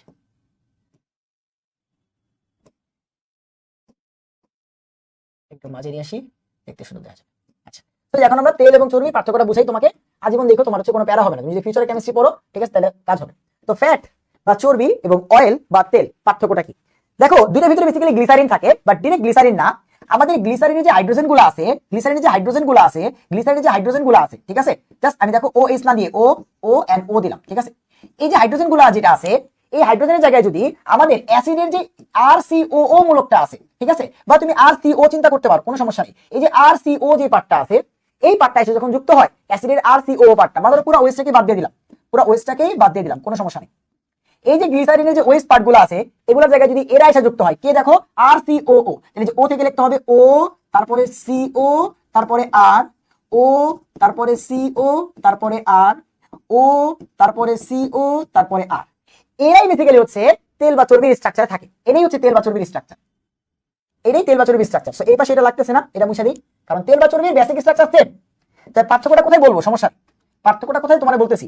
দেখো আমি কিন্তু গ্লিসারিন থেকে বেসিক্যালি কি পাই, তেল এবং চর্বি পাই। গ্লিসারিন ছাড়া তেল চর্বি হওয়া পসিবলই না। গ্লিসারিন থেকেই তেল এবং চর্বি প্রস্তুত করা যায়। আবার উল্টা আমরা চাইলে তেল চর্বি থেকেও গ্লিসারিন পাবো, কোনো সমস্যা নাই। আগে দেখো ব্যাপারটা বোঝার চেষ্টা করো। তাহলে গ্লিসারিন ছিল CH2OH CHOH CH2OH, তিনটা অ্যালকোহল মূলক ছিল, বাট সেগুলোর জায়গায় আসে RCO OH গুলোর জায়গায়, ঠিক আছে। এই যে আরটা, এই আর এর ভিতরে বেসিক পার্থক্য। ভাইয়া আমাদের এই RCO পার্টটা এটা একটা অ্যাসিড মূলক না, অ্যাসিড। এগুলার বড় বড় অ্যাসিড থাকে, একটা দুইটা কার্বন না, 15টা 16টা 17টা 18টা 21টা 22টা এরকম বড় বড় কার্বন গ্রুপ থাকে। এন্ড তার ভিতরে যদি শুধু সিঙ্গেল বন্ড থাকে, আমরা জানি সিঙ্গেল বন্ড যুক্ত যৌগকে সম্পৃক্ত যৌগ বলে, বা তোমার হচ্ছে স্যাচুরেটেড তোমার হচ্ছে যৌগ বলে। এন্ড এই স্যাচুরেটেড বা সম্পৃক্ত যদি অ্যাসিড গ্রুপ হয় তাকে বলা হয় চর্বি। আর যদি অসম্পৃক্ত বা তোমার হচ্ছে আনস্যাচুরেটেড তোমার হচ্ছে অ্যাসিড গ্রুপ হয় তাকে বলা হয় তেল। বুঝছো? তার মানে আমাদের তেল বা চর্বি যেটাই বলো না কেন, দুটোই হচ্ছে গ্লিসারিন থেকে প্রস্তুত হয়, যার সাথে অ্যাসিড মূলক থাকে। এখন এটাকে আমরা কি বলতে পারি দেখো তো, তিনটা এই সেম টাইপের জিনিস। আচ্ছা দেখো তো কি বলা যায়, RCOO এটা কি CH3, মানে একটা অ্যালকাইল গ্রুপ না, দেখো CH2 তারপরে CH2 CH3 এই টাইপের অ্যালকাইল গ্রুপ, কার্বন এবং হাইড্রোজেন দিয়ে আছে অ্যালকাইল গ্রুপ। আচ্ছা তাহলে দেখো তো আমরা কি জানি কিনা, RCOOR এই লোকটাকে কি বলা হয় জানো, এস্টার। এখানে বেসিক্যালি কি হইছে, গ্লিসারিনের তিনটা এস্টার টাইপের যৌগ তৈরি হয়েছে না। দেখো গ্লিসারিনের তিনটা এস্টার টাইপের যৌগ তৈরি হয়েছে না। তাহলে আমরা কি বলি জানো, আমাদের গ্লিসারিন এবং বড় বড় অ্যাসিড গ্রুপ যুক্ত হয়ে যে এস্টার তৈরি করে, ট্রাই এস্টার। দেখো ট্রাই এস্টার, একটা দুইটা তিনটা, এদেরকে বলা হয় তেল বা চর্বি। তো তোমাদের বইতে লেখা থাকবে, তুমি হাত দিয়ে বলবো হ্যাঁ এগুলা কি, গ্লিসারিন আর ওই যে বড় বড় অ্যাসিড গ্রুপ একসাথে মিলে যে তিনটা ট্রাই এস্টার তৈরি করতেছে, এগুলাকে বলা হয় চর্বি বা তেল। পার্থক্য কি ভাইয়া, চর্বির যে আরগুলো আছে এগুলো হচ্ছে সম্পৃক্ত, সব সিঙ্গেল বন্ড জাতীয়। আর তেলের ভিতরে ডাবল বন্ড বা পাই বন্ড আছে, বুঝছো, বা অসম্পৃক্ত। এই যে চর্বি কি, চর্বিতে আরটা হচ্ছে সম্পৃক্ত। চর্বিতে আর এর ভিতরে কি থাকে ভাই, সম্পৃক্ত ফ্যাটি অ্যাসিড থাকে, সম্পৃক্ত ফ্যাটি অ্যাসিড। চর্বির ভিতরে কি থাকে, চর্বির ভিতরে থাকে সম্পৃক্ত ফ্যাটি অ্যাসিড। চর্বির ভিতরে যে আরটা আছে মেইন, এগুলো সবই সেম, জাস্ট এই আর হচ্ছে গেম চেঞ্জার। তো এখানে চর্বির ভিতরে কি থাকে, সম্পৃক্ত ফ্যাটি অ্যাসিড, আর তেলের ভিতরে থাকে অসম্পৃক্ত ফ্যাটি অ্যাসিড। এই হচ্ছে বেসিক পার্থক্য, যে ভাই তেল অথবা চর্বির ভিতরে পার্থক্যটা কোথায়, এই হচ্ছে ওদের পার্থক্য। এন্ড এর ফলে যেটা দেখা যায়, আমাদের চর্বি এর বিক্রিয়া কিন্তু খুব কম করে, চর্বির গণনাঙ্ক অনেক বেশি হয়। তাই চর্বিতে একবার সাধারণ অবস্থায় কঠিন অবস্থায় থাকে, তাই না, দলা দলা থাকে, সাথে সাথে তোমরা দেখছো চর্বি জমাট বেঁধে থাকে। কিন্তু তেলকে তুমি অলওয়েজ তরল দেখো, কেন, কারণ তেলের গণনাঙ্ক 20 ডিগ্রি সেলসিয়াসের কম হয়। নর্মাল টেম্পারেচারে আমাদের তেলগুলা কি থাকে, আমাদের টেম্পারেচার কি থাকে, 20 এর উপরে থাকে। এই অলওয়েজ তুমি দেখবা তেলগুলা তরল অবস্থায় থাকে। কিন্তু শীতকালে তোমরা কি নারকেল তেল জমাট বাঁধতে দেখছো, ছোটবেলায় আমাদের বইয়ের ভিতরে নারকেল তেল সাদা সাদা জমাট বেঁধে চর্বি হয়ে যেত। আমাদের তেলগুলা জমাটবদ্ধ হয়ে যেত, দেখছি তোমরা, আমরা সাদা সাদা তেল জমাট, আমি নিজে তোমার সাথে প্যারাশুটের বোতল থেকে চিপে চিপে চিপে চিপে তোমার সাদা সাদা তোমার সাথে জমাট বাঁধা চর্বি বের করতাম, ঠিক আছে। দ্যাট মিন্স আমাদের যে তেলগুলা নরমালি কি থাকে, গণনাঙ্ক কম থাকে, বুঝছো, অসম্পৃক্ত ফ্যাটি অ্যাসিড গুলো, এই জন্য এটা নরমাল অবস্থায় তরল অবস্থায় থাকে। আর চর্বিগুলার গণনাঙ্ক 20 ডিগ্রি সেলসিয়াসের বেশি হয়, তাই এটা নরমালি কঠিন অবস্থায় থাকে। এই হচ্ছে তেল এবং চর্বির পার্থক্য। সবাই মানে বলো, তাই গ্লিসারিন কি আপাতত একটু বুঝতে পারছো যে গ্লিসারিন জিনিসটা কি, এন্ড তেল কি চর্বি কি বুঝতে পারছো কিনা ভাইরে বল, বুঝছো। আজকে খুবই মজার টপিক, ব্যবহারিক অর্গানিক কেমিস্ট্রি আমরা পড়তেছি, বুঝছো, বা প্র্যাকটিক্যাল অর্গানিক কেমিস্ট্রি বলতে পারো। কারণ হচ্ছে এতদিন আমরা খালি পড়ছি ছেড়ে দিলে হবে, বাট আজকে আমরা বুঝতেছি জিনিসগুলো আসলে কোথায় লাগে, সব জায়গায় লাগে, তোমার জীবন সব জায়গায় লাগে। অর্গানিক কেমিস্ট্রি তোমার জীবনে সব জায়গায় লাগে, সব জায়গায়। এই যে আজকে এগুলো পড়বো, এই যে বোতলের প্লাস্টিক কেমনে তৈরি হয়েছে সব পড়বো, হ্যাঁ সব পড়বো।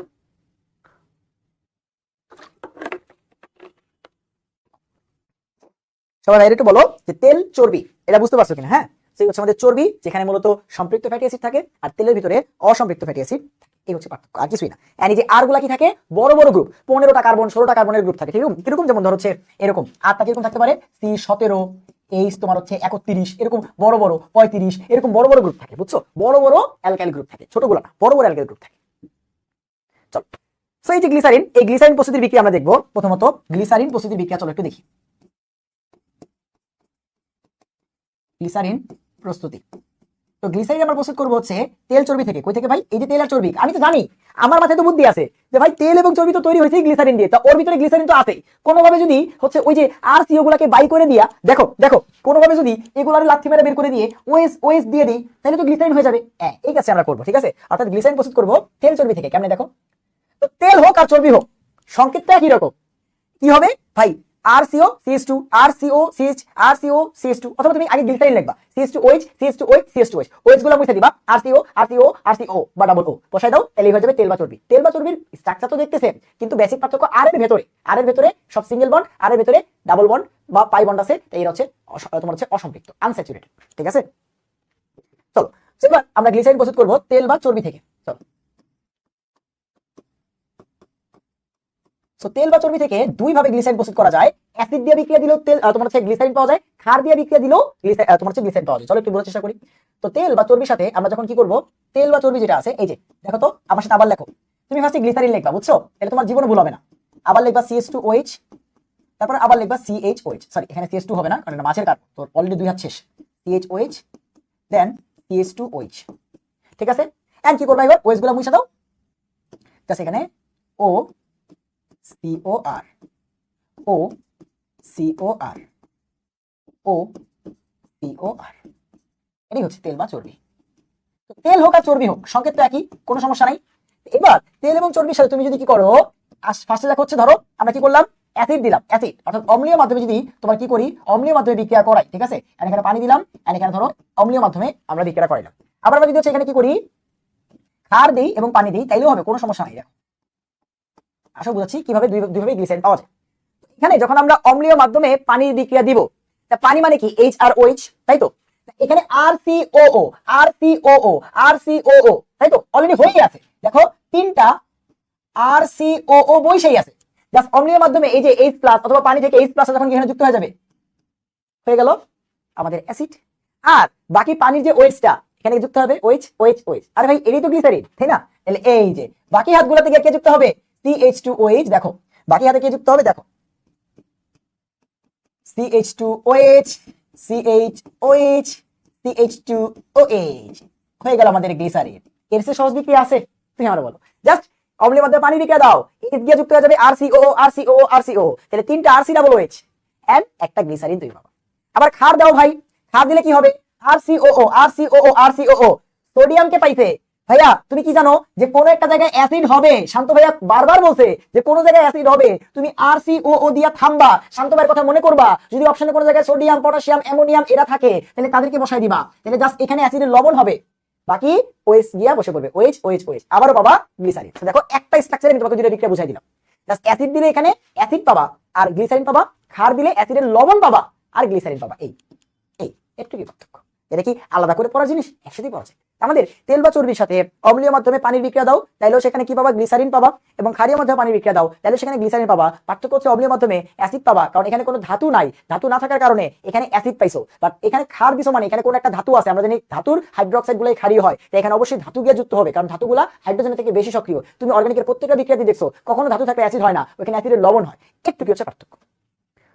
হ্যাঁ, আবার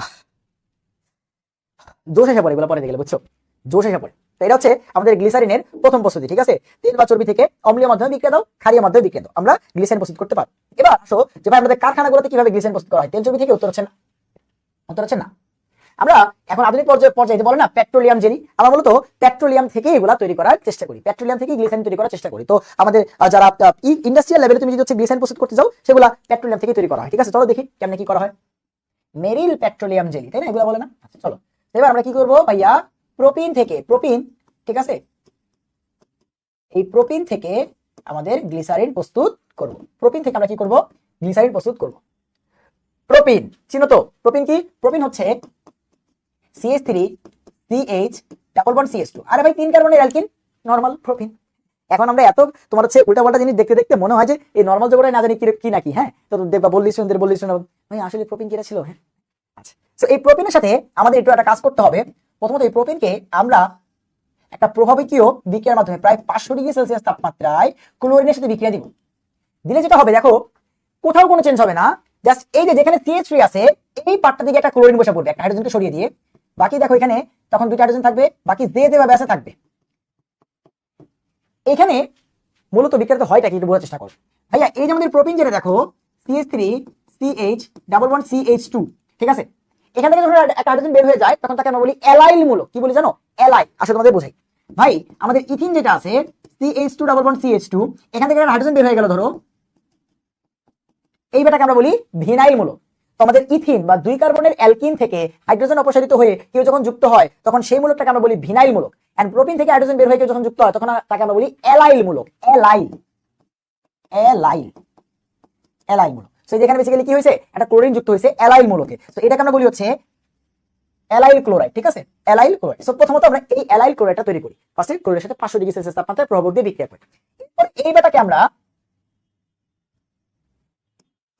দেখো, এরপরে এই বেটাকে আমরা HOCl এর সাথে বিক্রিয়া করি। এন্ড এইখানে কি বিক্রিয়া হয় জানো? মার্কোনিকভ বিক্রিয়া। চিনো? এই যে OH মাইনাস এন্ড ক্লোরিনটা এখানে প্লাস আকারে থাকে। তাহলে আমরা জানি OH মাইনাস এবং ক্লোরিনটা কি প্লাস আকারে, তাই তো? এটাকে তুমি একটু চিন্তা করো তো, H plus and Cl minus বা X মাইনাস আকারে। আমরা কি জানি ভাইয়া, ডাবল বন্ডের সাথে যখন কোনো কিছুকে সংযোজন করব তখন পজিটিভ যে চার্জটা আছে বা এটাকে আমরা কি বলি, প্লাস চার্জ থাকে, তাকে আমরা বলি হচ্ছে ইলেকট্রোফাইল। তো এই ইলেকট্রোফাইলটা গিয়ে যুক্ত হবে ওই কার্বনে যেই কার্বনে হাইড্রোজেন বেশি। তাহলে এখানে প্লাস কে ক্লোরিন যুক্ত হবে এই CH2 তে, এন্ড ওই যুক্ত হবে গিয়ে যেখানে হাইড্রোজেন কম। বুঝছো? তাহলে আমি যখন HOCl যুক্ত করব তখন এখানে হবেটা কি, এই ক্লোরিন যেমনি আছে তেমনি CH2 CH, এই হাতে এসে যুক্ত হবে OH এন্ড এই হাতে এসে যুক্ত হবে ক্লোরিন।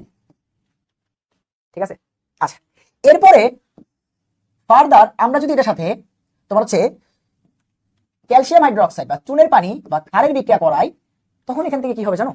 আমাদের এই যে OH আর Cl, এখান থেকে এই হাইড্রোজেনটা এই ক্লোরিনটাকে এখান থেকে নিয়ে চলে যাবে। এই হাইড্রোজেনটা এই ক্লোরিনটাকে এখান থেকে নিয়ে চলে যাবে। নিয়ে গেলে হবেটা কি, পরিস্থিতিটা কি দাঁড়াবে? এটা চাপাই নি। নিয়ে গেলে হবেটা কি, আসলে নিয়ে গেলে হবেটা কি, আমাদের হবেটা কি, এখান থেকে একটা হাইড্রোজেন যাবে আর এখান থেকে একটা ক্লোরিন যাবে। তো এই কার্বন কিন্তু কাউকে হারায় নাই, জাস্ট অক্সিজেনের একটা হাত ফাঁকা হয়েছে। আর এই কার্বনটা কিন্তু একজনকে হারাইছে, এই কার্বনে কিন্তু এক হাত ফাঁকা। তখন ওই কার্বনটা এই হাত দিয়ে অক্সিজেনটাকে ধরবে, কারণ অক্সিজেনের এক হাত ফাঁকা। তাহলে বাকি যে যেমনি আছে থাকবে ক্লোরিন, CH2 CH, এই হাতে অক্সিজেন, এই যে ওর হাতে অক্সিজেন, আর এই পাশে আছে CH2। ঠিক আছে, এটা এক হাত ফাঁকা, তো ওই অক্সিজেনটাকে ধরবে। ঠিক আছে, এরকম একটা যোগ্য তৈরি হবে। ভাইয়া এটা ইন্ডাস্ট্রিতে লাগে তাই দেখাচ্ছি, কিন্তু ইতিহাসে কোনোদিন আসে না বোর্ড পরীক্ষাতে। ঠিক আছে, তুমি চাইলে স্কিপ করতে পারো, তোমার সেই স্বাধীনতা আছে। বাট অনেকেই পড়তে চায়, অনেকে ফিউচারে ইঞ্জিনিয়ারিং কেমিস্ট্রি পড়বে। ঠিক আছে, অনেকে ফিউচারে তোমার হচ্ছে আরো বড় বড় জায়গায় যাবে, তো তাদের কিন্তু লাগবে একাডেমিক। তোমার বইতে আছে এগুলো, তোমার বইতে আছে। বুঝছো, আমি এমন না যে বানায় পড়াচ্ছি, হাজার থেকে বই খুলো পাবা, গ্লিসারিনে গিয়ে পাবা। সেকেন্ড রিঅ্যাকশনটা আবার বুঝাবো, বুঝা এগুলো কিন্তু তোমার বোঝার কথা। এটা কি অপতিসম অ্যালকিন, এই যে এই কার্বন হাইড্রোজেন একটা, এই কার্বন হাইড্রোজেন দুইটা, এখানে কি করতেছো, প্লাস মাইনাস সংযোজন করতেছো। তাহলে এটার মনে করো কি H প্লাস এর মতো, এটা কি মনে করো HX। তাহলে আমরা যদি অপতিসম অ্যালকিনে HX সংযোজন করলে হাইড্রোজেনটা যুক্ত হয় ওই কার্বনে যেই কার্বনে হাইড্রোজেনটা বেশি। তো এখানে হাইড্রোজেনটা কি ছিল, প্লাস। তো এখানে এমনি চিন্তা করো না, Cl plus H plus, OH minus X minus. তাহলে Cl প্লাসটা হাইড্রোজেনের মতো ওই কার্বনে যুক্ত হবে যে কার্বনে হাইড্রোজেন বেশি। আমি কিন্তু সেখানে ক্লোরিন যুক্ত করছি আর এই কার্বনে OH যুক্ত করছি, মার্কোনিকভ নীতি। বুঝছো? তোমার তো এগুলো পারার কথা ছিল, বুঝছো? তোমার তো এগুলো পারার কথা, এই তোমার তো এগুলো পারার কথা। মাইকি দিব নাকি বলো? মাইকি তোমার দিব? মাইকি দেওয়া উচিত। সো এটা ইন্ডাস্ট্রির বিক্রিয়া, বুঝছো? তো এটা পড়তে হয়। আচ্ছা, এই যে তৈরি হয়েছে এটাকে আমরা বলি হচ্ছে ইপি ক্লোরোহাইড্রিন।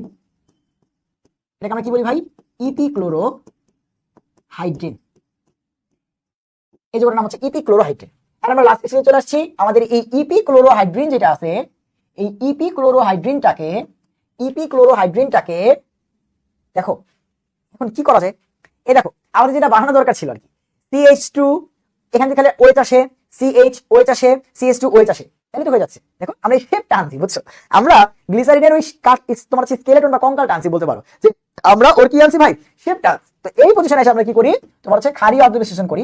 ক্ষারীয় আদ্র বিশ্লেষণ, পানি, সোডিয়াম হাইড্রোক্সাইড অর্থাৎ ক্ষারীয় আদ্র বিশ্লেষণ 150 ডিগ্রি সেলসিয়াসের মতো টেম্পারেচার লাগে। তখন এখান থেকে গিয়ে এই যে এখানে গিয়ে একটা CH2 OH যুক্ত হয়, এই ক্লোরিনগুলো বের হয়ে যায়। ঠিক আছে, CH2 OH এখানে গিয়ে পরে এখানে অলরেডি CHO আছে, এখানে গিয়ে একটা হাইড্রোজেন যুক্ত হয়, এন্ড অলরেডি এখানে CH2 আছে এবং অক্সিজেনও আছে। ঠিক আছে, এখানে গিয়ে একটা এখানে কি পাওয়া যায়, গ্লিসারিন পাওয়া যায়। তো এইটা কারখানাতে ব্যবহার করা হয়, বুঝছো? মানে কারখানাতে এই বিক্রিয়াটা করা হয়, কারখানাতে এই বিক্রিয়া করা হয়। কারখানার লোকজন তো এটা দেখে না, কারখানার লোকজন তো এটা দেখবে না যে ভাই কোন বিক্রিয়া লিখতে কঠিন, কোন বিক্রিয়া তোমার হচ্ছে কঠিন। তোমার কারখানায় বিক্রিয়াটা লাগে ইন্ডাস্ট্রিতে, তো তোমার হচ্ছে এই বিক্রিয়াটা আমাদের বইতে দেওয়া আছে, বুঝছো? তোমার জন্য পড়া কঠিন হবে তার উপর ভিত্তি করে কি তারা কারখানায় বিক্রিয়া দেবে, তার জন্য যে বিক্রিয়াটা লাভ তাই তারা এই বিক্রিয়াটা করে, বুঝছো? তেল চর্বি থেকে মাত্র কত পার্সেন্ট পাওয়া যায় জানো? এই তেল চর্বি থেকে যে গ্লিসারিন পাইছি না, এগুলো মাত্র 8 থেকে 10% পাওয়া যায়। এগুলো আমরা বলি স্পেন্ট লাই, বুঝছো? 8 থেকে 10% মতো পাওয়া যায়, এগুলো আমরা বলি স্পেন্ট লাই। সো এই যে 8 থেকে 10% গ্লিসারিন যে তাকে বলা হয় স্পেন্ট লাই। এটা ক নাম্বারে তোমাদের আসতে পারে, এমসিকিউ আসতে পারে। স্পেন্ট লাই কি? স্পেন্ট লাই হচ্ছে 8 থেকে 10% যে গ্লিসারিন আমরা তেল এবং চর্বিকে ক্ষারীয় বা অম্লীয় অধিবেশন করলে পাই তাকে বলা হয় স্পেন্ট লাই। তো এখানে অনেক কম পাওয়া যায়, বুঝছো, এখানে অনেক কম পাওয়া যায়। তো আমি কি ইন্ডাস্ট্রিতে এই বিক্রিয়া করবো যেখানে আমার ধরো একটা মেরিলের পেট্রোলিয়ামের জেলির কারখানা আছে, আমার গ্লিসারিন লাগবে তোমার হচ্ছে টন টন হাজার হাজার কেজি লাগবে, তা আমি এটা দিয়ে করলে তেল এবং চর্বি থেকে আমার খরচ যাবে 100 টাকা, আমি পাবো হচ্ছে 2 টাকার গ্লিসারিন, তাহলে আমি কি 98 টাকা লস করবো? যে না, ওদের তো বিক্রিয়া করা কঠিন হয়ে যাবে, তাই হচ্ছে ওদেরকে ওই বিক্রিয়া করা যাবে না। হ্যাঁ, ওরা কি আমার জন্য বসে থাকবে? না। সেটা হচ্ছে আমাদের গ্লিসারিনের দুইটা প্রস্তুতি। চলো এবার হচ্ছে গ্লিসারিন শনাক্তকরণ, খুব ইম্পর্টেন্ট। মেডিকেল থেকে চিন্তা মানে তুমি ধরে এমন কোন জায়গা নাই যেখানে গ্লিসারিন শনাক্তকরণের বিক্রিয়ার নামটা আসেনি, ঠিক আছে? আর ভাই কোনো বোর্ডে বিশ্বাস করো না, Jessore board, Comilla board, Dhaka board, এবার কাউরি বিশ্বাস করো না, 125 সময় কি করছে দেখা গেল গ্লিসারিন শনাক্তকরণ দিয়ে দিচ্ছে, সব পারো, জাস্ট এটা পারতেছো না, তুমি বিপদে পড়বা, বুঝছো? তো গ্লিসারিন শনাক্তকরণ,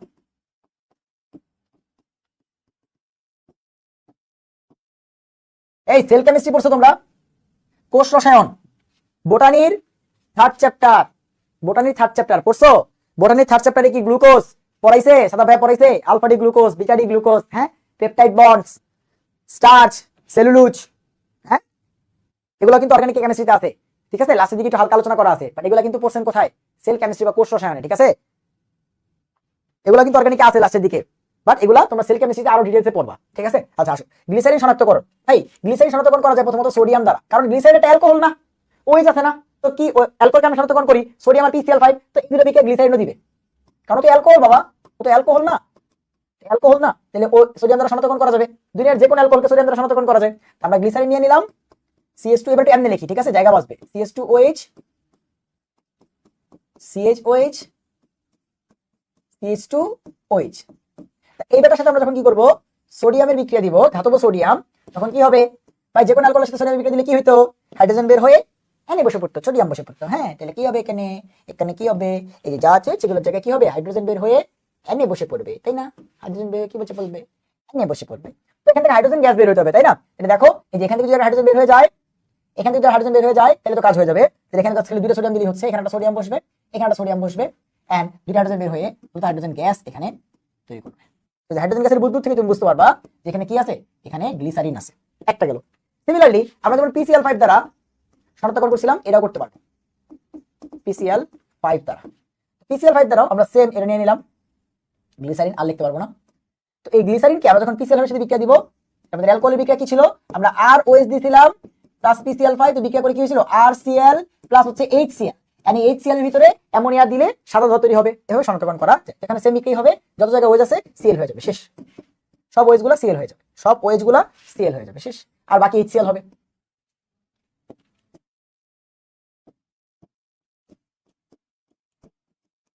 তারপর তুমি HClটাকে হচ্ছে অ্যামোনিয়া ধরো, সাদা ধোয়া পাইলে বুঝতে পারবো যেটা হচ্ছে গ্লিসারিন,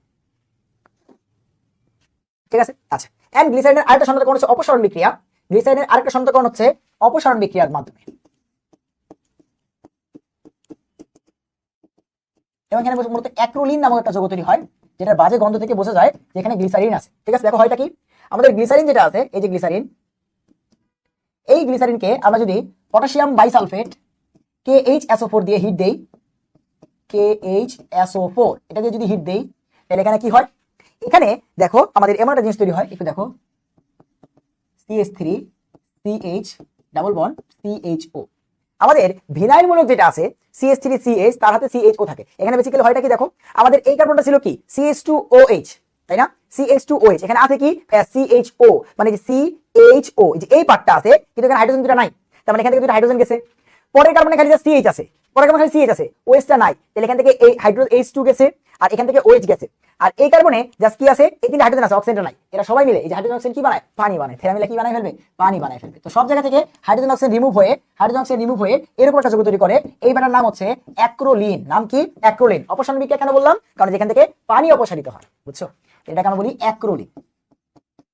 এইটা খুবই বাজে একটা, সরি অ্যাক্সোলিন না, অ্যাক্রোলিন, অ্যাক্রোলিন র ফলা, ঠিক আছে? এই অ্যাক্রোলিনের খুবই বাজে একটা স্মেল আসে, খুবই বাজে একটা গন্ধ আসে, চামড়া পোড়াইলে যেরকম গন্ধ আসে। তোমরা যখন ছোটবেলায় বাজার থেকে আব্বু যখন হচ্ছে মুরগি নিয়ে আসতো, আগে তো তোমার হচ্ছে চামড়া টামড়া বাসায় আম্মুই ছিলতো, তাই না? মনে আছে তো? যে চামড়া যখন ছিলতো, বা অনেকে চামড়া খায়, চামড়া কিন্তু ছিল, আমরা চুল, আমরা জীবনে একবার হলে আমরা কেউ না কেউ চুলার সামনে গিয়ে আমাদের চুল পোড়ার গন্ধ পাইছিলা, এরকম গন্ধ আসে। তো চামড়া যখন পোড়ে, তখন মুরগির চামড়া যখন আম্মু পোড়া দিত, অনেক বাজে গন্ধ আসে, বলতো নোর আম্মু কি করো, সকাল সকালে মুরগি পোড়া চামড়া পোড়াই দিছো, পশম করে দিছো, এরকম তোমরা ফিল করছো, ওই চামড়া পোড়া যে বাজে গন্ধ, এরকম গন্ধ আসে। বুঝছো? তো এখান থেকে বোঝা যায় যে না এখানে ওই গ্লিসারিন আছে, মাত্রাই ভাই গ্লিসারিন তুমি তোমার পাইছে। হ্যাঁ, এই হচ্ছে গ্লিসারিনের পড়াশোনা। আচ্ছা, এবার গ্লিসারিনের একটা বিক্রিয়া আমরা দেখবো। ভাইয়া গ্লিসারিনকে আমরা যদি নাইট্রেশন করি তাহলে সেখান থেকে একটা যৌগ তৈরি হবে যার নাম নাইট্রোগ্লিসারিন। দেখো নাইট্রোগ্লিসারিন। গ্লিসারিনকে আমরা যদি নাইট্রেশন করি তাহলে সেখান থেকে কি হবে? নাইট্রোগ্লিসারিন তৈরি হবে। হ্যাঁ, এই যে glycerine CH2OH CHOH OH CH2OH, এই গ্লিসারিনকে আমরা যদি হচ্ছে নাইট্রেশন করি, নাইট্রেশন মানে বুঝো তো নাইট্রিক অ্যাসিডের সাথে বিক্রিয়া। হ্যাঁ, তো নাইট্রিক কি লেখা যায়? Oh no two. হ্যাঁ, নাইট্রিক লেখা যায় ওহ নো টু। ঠিক আছে, তো এখান থেকে দেখো H আর এখান থেকে OH পানি, এখান থেকে H এখান থেকে OH পানি, এখান থেকে H এখান থেকে OH পানি, NO2 বসে পড়বে, NO2 বসে পড়বে, NO2 বসে পড়বে, গ্লিসারিনে নাইট্রো আসছে, নাইট্রোগ্লিসারিন নাম শেষ। বুঝছো? তো খুবই সহজ একটা বিক্রিয়া। যেটা নাইট্রেশন করলে কি তৈরি হয় ভাই? গ্লিসারিনকে নাইট্রেশন করলে এখানে প্রত্যেকটা জায়গায় হাইড্রোজেন বের হয়ে গিয়ে নাইট্রো বসে। দেখো সব ঠিকঠাক আছে, সব ঠিকঠাক আছে, খালি হাইড্রোজেনটা সরাই দিয়ে নাইট্রো বসায় দাও, হাইড্রোজেনটা সরাই দিয়ে নাইট্রোজেন বসায় দাও, হাইড্রোজেন সরাই দিয়ে নাইট্রো বসায় দাও, তাহলে কাজ শেষ। NO2 NO2 NO2, এটা নাম হচ্ছে নাইট্রোগ্লিসারিন। সো গ্লিসারিন থেকে নাইট্রোগ্লিসারিন প্রস্তুতি। তো এই নাইট্রোগ্লিসারিন কিন্তু বোমা হিসেবে ব্যবহার করা হয়। আমাদের যোগাযোগে দুইটা বোমা নিয়ে আমরা পড়াশোনা করছি। একটা হচ্ছে টলুইন, যখন পড়ছি তখন TNT, একটা যখন টলুইন পড়ছি, ঠিক আছে, আমরা যখন টলুইন পড়ছি তখন কি হয়ে গেছে? আমরা TNT নিয়ে পড়াশোনা করছিলাম, টলুইন টলুইন নিয়ে যখন পড়াশোনা করছি, ঠিক আছে। ও আচ্ছা আচ্ছা আচ্ছা, ওয়েট, আমি ভুল লিখছি। হ্যাঁ হ্যাঁ, ডাবল বন্ড এখানে হবে CH2 ডাবল বন্ড CH। এই যে আমাদের ভিনাইল মূলক যেটা আছে সেই হাতেই মূলত হচ্ছে CHO বসবে। এটা হচ্ছে acrolein. Sorry sorry sorry sorry sorry sorry আচ্ছা, তো এই যে নাইট্রোগ্লিসারিন যেটা আছে এটা মূলত কি আকারে ব্যবহার করা হয়? বোমা আকারে। ভাই কি আকারে? বোমা হিসেবে ব্যবহার করা হয়। বোমা বোমা বোমা বোমা বোমা, ঠিক আছে, বোমা হিসেবে ব্যবহার করা হয়। বাট শুধু কি বোমা হিসেবে ব্যবহার করা হয়? নো, নাইট্রোগ্লিসারিনের আরো ব্যবহার আছে। এই নাইট্রোগ্লিসারিন আমাদের যদি আমরা কি করি, বুকের ব্যথা, অ্যানজাইনা পেক্টোরিসের ব্যথা, একদম বুকের মধ্যখান বরাবর, ঠিক আছে, মনে হয় যেন যে আমাদের বুক থেকে পিঠ হয়ে কেউ ছিঁড়ে নিয়ে চলে যাচ্ছে, একদম দম বন্ধ হয়ে আসতেছে, নিঃশ্বাস নেওয়া যাচ্ছে না, ব্যথা এইখান দিয়ে ধরে হাত বরাবর নামতে থাকে, এগুলো তোমাদের বায়োলজি বইয়ের 4 নম্বর চ্যাপ্টার হার্টের চ্যাপ্টারে দেওয়া আছে, জুলজি, ঠিক আছে। তো এই যে অ্যানজাইনা পেক্টোরিসের যে ব্যথা, ঠিক আছে, এবং আমার আব্বু একজন হার্টের পেশেন্ট, তো ওনার এই ব্যথাগুলো হয়তো আমি এই জিনিসটা ফিল করতে পারি। তো তোমাদের ভিতরে কারো যদি হচ্ছে আব্বু হার্টের পেশেন্ট থাকে, অলওয়েজ চেষ্টা করবা যে অ্যাসপিরিন, আজকে আমরা অ্যাসপিরিন প্রস্তুতি শিখবো। এই যে অ্যাসপিরিন প্রস্তুতি শিখতেছি, তুমি অর্গানিক পড়তেছো, আজকে তোমার বাবা যদি হার্টের পেশেন্ট থাকে তার কাছে কিন্তু অলওয়েজ অ্যাসপিরিন রাখতে হয়। এই অ্যাসপিরিনটা কিন্তু চাবায় খাইতে হবে যখন হচ্ছে তার এই তোমার হচ্ছে হার্ট অ্যাটাকের তোমার যে ব্যথাগুলো এগুলো যখন তৈরি হয় বা এগুলো যখন তোমার হচ্ছে হয়। হার্টের রোগীদের বাঁচানোর উপায় কি ভাই? হার্টের ব্যথা যখন শুরু হয় বা হার্ট অ্যাটাকের পূর্বে কিন্তু এই যে তোমার হচ্ছে এই ব্যথাটা খুবই প্রকট হয়। তো এই সময় যদি তোমার হচ্ছে এই যে তোমার হচ্ছে অ্যাসপিরিন যেটা আছে 300 মিলিগ্রাম, তো অ্যাসপিরিন 300 মিলিগ্রাম খালি হয়। অ্যাসপিরিন 300 মিলিগ্রাম যদি চাবাইতে চাবাইতে তাকে কি করবা? তোমার হচ্ছে সিপিআর দেওয়ার চেষ্টা করবা, যদি দম বন্ধ হয়ে যায় আর কি, ঠিক আছে, সিপিআর দেওয়ার চেষ্টা করবা। এই যে আমাদের দুই হাত, তো এই পার্ট পোর্শনটা দিয়ে বুকের উপরে বসে, ঠিক আছে, বুক বরাবর একদম, মনে হবে হাড় ভেঙে যায়, সমস্যা নাই, বাট তোমার হচ্ছে চালাইতে হবে, সিপিআর চালাইতে হবে, যদি তার নিঃশ্বাস বন্ধ হয়ে যায়। এগুলো তোমাদের শিখায় না, প্র্যাকটিক্যাল নলেজ তোমাদের শিখায় না, তবে আছে কিন্তু তোমাদের বায়োলজি বইতে কিন্তু সিপিআর এর কথাবার্তা আছে, অত ভালো করে নাই, তোমাদের খালি পরীক্ষাতে মার্কস পেলেই হবে, তাই না? এটা হচ্ছে সিপিআর। আর একটা ব্যাপার হচ্ছে যে ভাই সাথে সাথে যে চাবাইতে থাকবে, গিলে খাবে না কিন্তু, যে পানি দেওয়া ওষুধ গিলে খেলাম, নো, চাবাইতে হবে, জিহ্বার নিচে রাখতে হবে, যে আমাদের জিহ্বার নিচে অ্যাসপিরিন 300 মিলিগ্রামটা রাখতে হবে। এন্ড সাথে সাথে মেডিকেলে দৌড়াতে হবে, রিকুলে বসে থাকতে হবে না, মেডিকেলে দৌড়াতে হবে, ঠিক আছে। দেখা যায় যে কারো যদি হার্ট অ্যাটাক করার সম্ভাবনা থাকে, তাকে যদি 15 মিনিট থেকে 30 মিনিটের ভিতরে তুমি হাসপাতালে নিতে পারো, তাহলে সেক্ষেত্রে বাঁচার সম্ভাবনা কিন্তু অনেক বেশি বেড়ে যায়। তামিম ইকবাল কেমনে বাঁচে তুমি চিন্তা করে দেখো। তামিম ইকবাল কিন্তু তোমার হচ্ছে হার্ট অ্যাটাক করার পর বেঁচে গেছে, কারণ ওরে দেখো এখান থেকে তোমার হচ্ছে হেলিকপ্টার দিয়ে নিয়ে গেছে, অ্যাম্বুলেন্স দিয়ে, তাই না? তার সাথে ডাক্তার ছিল, তো কিন্তু এর জন্য বাঁচে, নাহলে কিন্তু মারাত্মক হার্ট অ্যাটাক করছিল খেলা চলা অবস্থায়। হ্যাঁ, সো এই নাইট্রোগ্লিসারিন কিন্তু অ্যানজাইনা পেক্টোরিসের ব্যথায় ব্যবহার করা হয়, ঠিক আছে। অ্যানজাইনা পেক্টোরিস বা পিক্টোরিসও বলা হয়। এই অ্যানজাইনা পেক্টোরিসের ব্যথায় নাইট্রোগ্লিসারিন কি করতে পারে? সামান্য পরিমাণে আমাদের ব্যথাটাকে প্রশমিত করতে পারে। নাইট্রোগ্লিসারিন ডলে দিলে সামান্য ব্যথাটা কমে, বাট অধিক পরিমাণে ব্যবহার করা যাবে না, কারণ এটা কিন্তু মোটেও ভালো কোনো যৌগ না, ঠিক আছে, ডেঞ্জারাস একটা যৌগ। এটা বেশি দিলে দেখা যাবে যে অবস্থা আরো খারাপ হয়ে গেছে। সো সামান্য পরিমাণে ব্যবহার করলে অ্যানজাইনা পেক্টোরিসের ব্যথায় বা হৃদরোগের ব্যথায় এটা কিন্তু কাজ করতে পারে। সো নাইট্রোগ্লিসারিন এটা বোমা হলেও এটা কিন্তু হৃদরোগের ব্যথায় কাজ করে। এইটা কোন একটা বোর্ডের এমসিকিউতে আসবে যে নিচের কোনটি আমাদের হৃদরোগের ব্যথায় ব্যবহার করা হয়? এই নাইট্রোগ্লিসারিন, ঠিক আছে। আচ্ছা, সো আমাদের নাইট্রোগ্লিসারিন এবং গ্লিসারিনের ব্যবহার তো দেখলাই। গ্লিসারিনের আরো ব্যবহার আছে, শীতকাল তোমরা যা দিবা, মেরিল, ভ্যাসলিন, লোশন, সব জায়গায় কিন্তু CH2OH CH2OH অবশ্যই ময়শ্চারাইজিং এজেন্ট রূপে আছে। ময়শ্চারাইজিং এজেন্ট কি? এই যে আমাদের ত্বকের ভিতরে পানিকে ধরে রাখা, এটাই হচ্ছে ওর কাজ। তো সেই গেল আমাদের গ্লিসারিন। এবার আমরা আমাদের তিনটা গুরুত্বপূর্ণ যৌগ প্রস্তুতি দেখবো। প্রথমত হচ্ছে ডেটল, তারপর হচ্ছে অ্যাসপিরিন এবং হচ্ছে প্যারাসিটামল, ঠিক আছে। প্যারাসিটামল এবং অ্যাসপিরিন দুইটা তোমার হচ্ছে ব্যথানাশক এবং তোমার হচ্ছে আমাদের জীবাণুনাশক হিসেবে ব্যবহার করা হয় আমাদের শরীরে। এটা কিন্তু হচ্ছে কি করতে পারে, তোমার হচ্ছে একই সাথে আমরা বলি অ্যান্টিপাইরেটিক, ঠিক আছে, এবং অ্যানালজেসিক। অ্যানালজেসিক মানে তোমার হচ্ছে ব্যথা বেদনা উপশম করতে পারে, অ্যান্টিপাইরেটিক মানে জীবাণুর বিরুদ্ধে কাজ করতে পারে। প্যারাসিটামল, এবং কিছু হলে বলবে দেখবা যে প্যারাসিটামল খাও, প্যারাসিটামল খাও, এরা কি করতে পারে, একসাথে ব্যথাও কমাইতে পারে এবং হচ্ছে তোমার ইও কমাইতে পারে। তবে প্যারাসিটামল সবসময় ব্যবহার করা যাবে, বাট অ্যাসপিরিন সবসময় ব্যবহার করা যায় না। অ্যাসপিরিন সবসময় ব্যবহার করা যায় না। আর তোমার হচ্ছে সব ব্যথা প্যারাসিটামল অ্যাসপিরিন দিয়ে কমে না, বাট জ্বর রিলেটেড শরীরের ব্যথাটাতে বিভিন্ন ব্যথা কমে, তাই না? এই জন্য তোমরা দেখবা বাচ্চা থেকে বাচ্চা প্যারাসিটামলের নাম জানে, তাই না? আচ্ছা, তো এই যে আমাদের যে ফার্স্ট আমরা শুরু করি ডেটল দিয়ে, হ্যাঁ, ডেটল প্রস্তুতি। তো ডেটল সাবান সবাই ইউজ করছে, তাই না?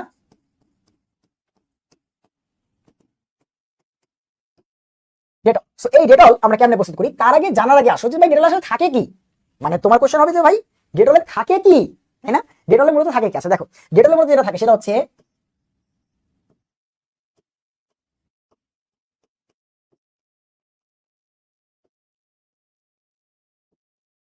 এই যে ওটা, এটাকে আমরা বলি ক্লোরোজাইলিনল। আচ্ছা, এরকম নাম কেন হলো দেখো, আমি ব্যাখ্যা দিব, কোনো সমস্যা নাই। আর তুমি আজীবন এটা লিখতে গিয়ে কখনো আটকাবা না, ডেটলের সংকেত লিখতে গিয়ে কখনো তুমি আটকাবা না, দেখো আমি তোমার শিখাই দিব। বাট তুমি আগে দেখো এটার নাম হচ্ছে ক্লোরোজাইলিনল, ক্লোরোজাইলিনল। আচ্ছা আসো ভাই, ফার্স্ট একটা বেনজিন রিং দাও, ঠিক আছে? ফার্স্ট একটা বেনজিন রিং দাও, ঠিক আছে? ক্লোরো, তাই না? তারপরে কি জাইলিন, অল। ভাই শেষ থেকে শুরু করবো, শেষ থেকে। অল আছে মানে কি, এখানে ফেনল আছে ওইচ। জাইলিন মানে কি, দুইটা CH3, মেটা পজিশনে দুইটা CH3 বসায় দাও। জাইলিন মানে বেনজিনে দুইটা CH3 থাকবে কিনা বলো তো? তাহলে জাইলিন হইলো, অল হইলো, জাইলিনল হইছে, জাস্ট ক্লোরো লাগবে। দেখো প্যারা পজিশনে একটা ক্লোরো বসাই দাও, এটাই basically chloro xylene all, chloro xylene. এই ক্লোরো জাইলিন অলটাই হচ্ছে ডেটলের মেইন উপাদান। আমাদের বিভিন্ন কোম্পানিগুলোতে যখন ডেটল প্রস্তুত করে তারা মূলত এই উপাদানটাকে প্রস্তুত করে, তার সাথে সাবান, তারপরে তোমার হচ্ছে আরো জিনিসপাতি মিলে তারপরে তোমার হচ্ছে ডেটল সাবানটা প্রস্তুত করে, বুঝতে পারছো? বাট মেইন এলিমেন্ট হচ্ছে এই ক্লোরোজাইলিনল। এটার আইপিএসি নাম কি জানো? দেখো, যোগটা কিন্তু ফেনল, যার এই যে 3 number carbon, 4 number carbon, 5 number কার্বনে কেউ না কেউ যুক্ত আছে। 3 এবং 5 এ দুইটা CH3 মিথাইল, 4 এ একটা ক্লোরো, যোগটা হচ্ছে ফেনল। তাহলে দেখো এর নামটা এরকম হওয়া উচিত কিনা, 3,5 এ ডাইমিথাইল, 3,5 ডাইমিথাইল, 4 এ আছে ক্লোরো, ঠিক আছে? 4 আছে ক্লোরো এবং যোগটা হচ্ছে ফেনল। এটা হচ্ছে ওর আইপিএসি নাম, বুঝছো? তো দেখে দেখে নামকরণ করা যায়, 3,5 ডাইমিথাইল 4 ক্লোরো ফেনল। এই যেটার নাম হচ্ছে আমাদের ক্লোরোজাইলিনল বা ডেটলের, যেটা ডেটলের মূল উপাদান। এটাই হচ্ছে ডেটলের মূল উপাদান। সো ক্লোরোজাইলিনল কি, ডেটলের মূল উপাদান। তো আমাদের কাজ থাকবে এখন এই ব্যাটাকে প্রস্তুত করা, কেমনে করবো দেখবো, সমস্যা নাই। সো এটাই হচ্ছে ডেটলের মূল উপাদান।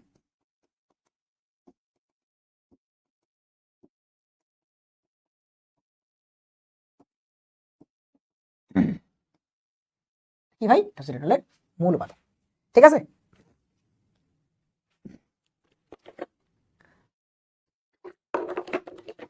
আসো ডেটল প্রস্তুত করি, দেখি কেমনে প্রস্তুত করা যায়। হ্যাঁ, সো ডেটল, আচ্ছা ডেটল প্রস্তুতি না, এটা জাস্ট ডেটলের মূল উপাদান নিয়ে পড়াশোনা করছি। ধরো আগে একটা পেশা কপি করে নিই,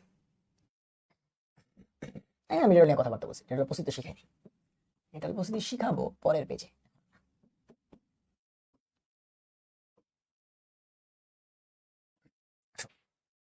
ভাই ডেটল প্রস্তুতি,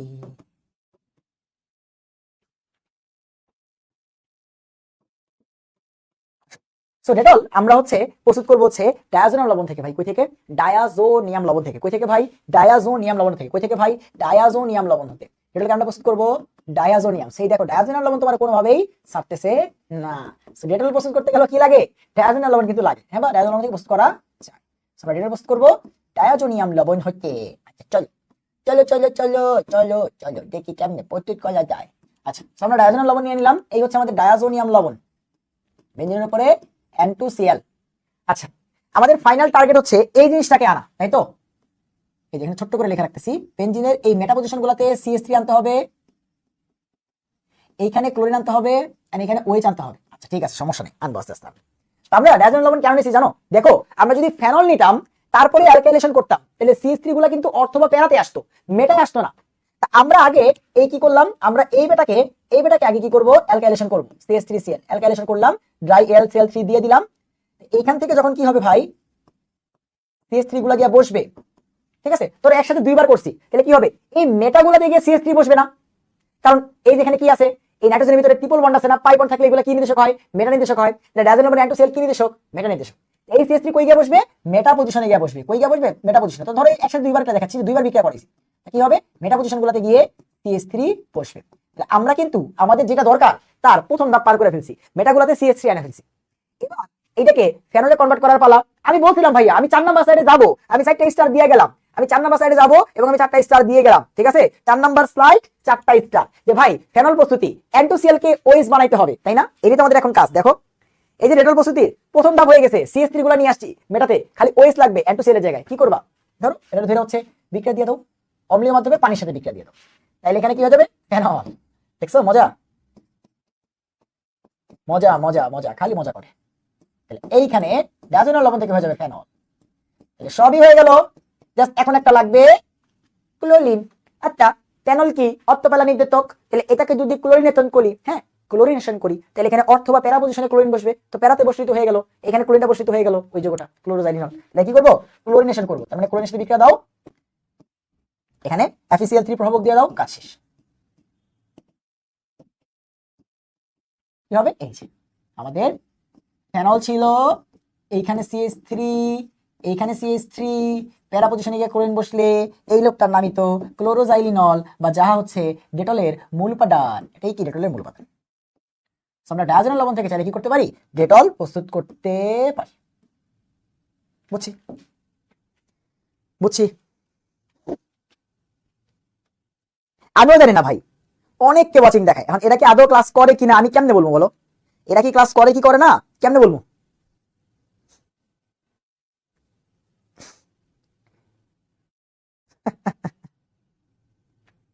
এটা কি ভাই?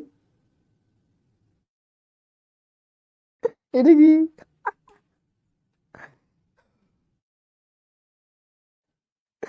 আল্লাহ। আচ্ছা চলো আমরা এই বিক্রিয়াটা যেটা, এটা মোটামুটি আমরা ল্যাবরেটরিতে তোমার চাইলে কি করতে পারি? ডেটলের মূল উপাদান ক্লোরোজাইলিনল প্রস্তুত করতে পারি। আচ্ছা আরো একটা উপায় আছে, এটা হচ্ছে প্যারাডিয়াম কমপ্লেক্স দিয়ে, ঠিক আছে? সো ওইটা এটার মতো এত ফিল করে বোঝা যায় না, ওইটা তোমার হচ্ছে প্রথম ধাপটা একদম পুরোপুরি ভাবেই মনে হচ্ছে মুখস্থ করার মতোই, ঠিক আছে? তো আসলে আমরা এখানে এই পর্যন্ত আসবো না, সমস্যা নাই, ঠিক আছে? এই পর্যন্ত আসবো না। এগুলা কেটে দিয়ে দাও। দেখো এবার আমরা তৈরি করবো থেকে ভাই, এবার আমরা তৈরি করবো হচ্ছে, এবার আমরা তৈরি করবো হচ্ছে তোমার প্যালাডিয়াম কমপ্লেক্স ব্যবহার করে। প্যালাডিয়ামের একটা জটিল যৌগ আছে, প্যালাডিয়াম আমরা কমপ্লেক্স হিসেবে শিখবো, যে আমরা জটিল যৌগের পার্টটা অনেক বড়, বুঝছো? তো তোমরা আমরা করবো প্যালাডিয়াম কমপ্লেক্স। তো প্যালাডিয়াম এর একটা কমপ্লেক্স বা জটিল যৌগ দ্বারা আমরা এখন কি করবো? ডিরেক্ট ডেটল প্রস্তুত করবো। এইটা ইন্ডাস্ট্রিতে ব্যবহার করা হয়, ইন্ডাস্ট্রিতে এই বিক্রিয়াটা ব্যবহার করা হয়। প্যালাডিয়াম কমপ্লেক্স দ্বারা সিম্পলি তোমার দেখবে এটা পেয়ে যাবো, এটাকে ক্লোরিন জোশন করলে যেটা পাবো। এটা পাওয়ার জন্য আমরা একটা যৌগ ব্যবহার করি, ঠিক আছে? ইন্ডাস্ট্রিতে সেটা কিরকম দেখতে দাঁড়াবে, আমি আঁকতেছি।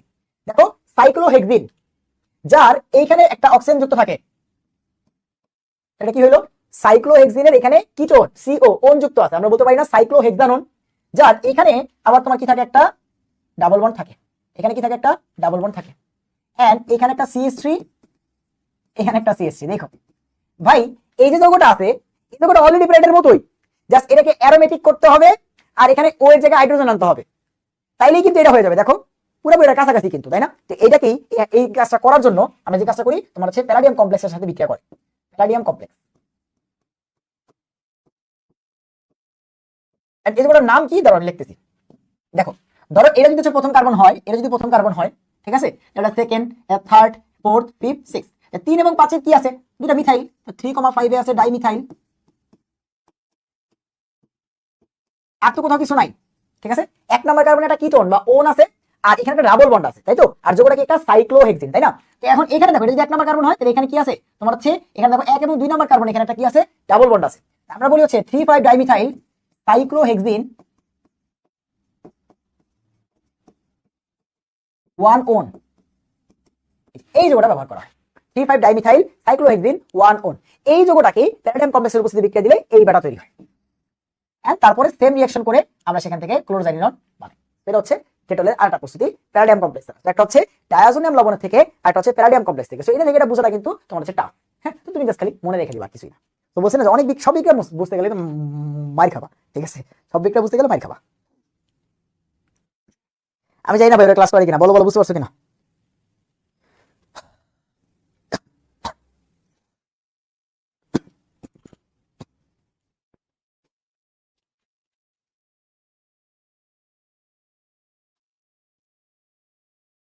বুঝছো কিনা বলো, বুঝছো কিনা বলো, বুঝছো কিনা বলো।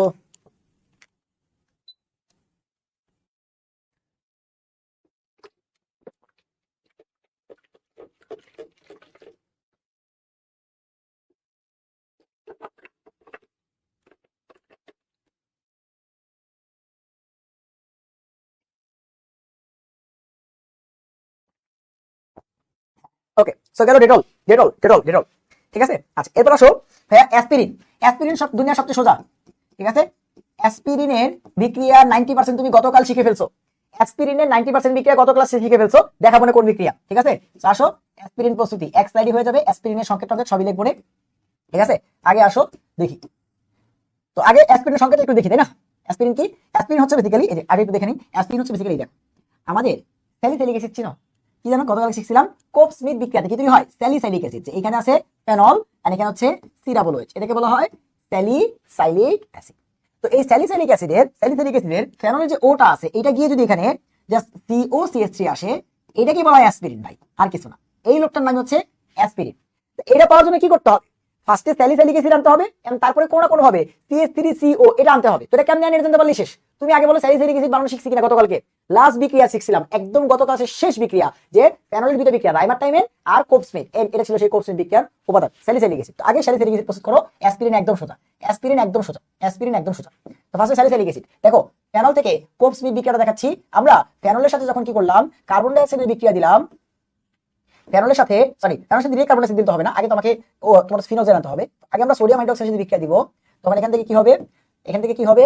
আমাদের ফেনল যেটা আছে তার এইখানে কিন্তু ONA চলে আসবে। এবার এসে যখন আমরা কার্বন ডাই অক্সাইডের বিক্রিয়া দিব, তখন এইখানে কিন্তু কি হবে? দেখো দেখো দেখো দেখো দেখো দেখো দেখো দেখো, এখানে OH আর এখানে COONA। এবার এটার সাথে আমরা যদি জাস্ট খালি HCl এর বিক্রিয়া দেই, HCl, তখন সোডিয়াম আর ক্লোরিন বের হয়ে যাবে, হাইড্রোজেন প্রবেশ করবে, পাই গেলাম স্যালিসাইলিক অ্যাসিড। এটা ছিল কোপস্মিথ বিক্রিয়া, এটা ছিল কোপস্মিথ বিক্রিয়া, যেখানে পাই গেলাম স্যালিসাইলিক অ্যাসিড। তো এই স্যালিসাইলিক অ্যাসিডকে জাস্ট সিম্পলি তুমি যদি স্যালিসাইলিক অ্যাসিডকে সিম্পলি তুমি কি করবা? স্যালিসাইলিক অ্যাসিডকে এখানে স্যালিসাইলিক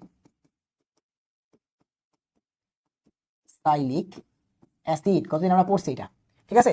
এই লোকটাকে তুমি যদি হচ্ছে কি করো, অ্যাসিড অ্যানহাইড্রাইড, ঠিক আছে, বা অ্যাসিডিক অ্যানহাইড্রাইড, এই যে এটাকে চিনো কিনা দেখো তো, CH3CO, তারপর অক্সিজেন, তারপর আবার COCH3। দেখো এখানে কি করতে হবে? হাইড্রোজেন বের করে CH3CO আনতে হবে। তো আমরা এই যোগটা ব্যবহার করছি কেন? কারণ এখান থেকে একটা H এই পার্টটার সাথে যুক্ত হয়ে বানায় ফেলবে CH3COOH, আর এইটা আইসা এখানে বসবে, তাহলে তো অ্যাসপিরিন হয়ে গেল।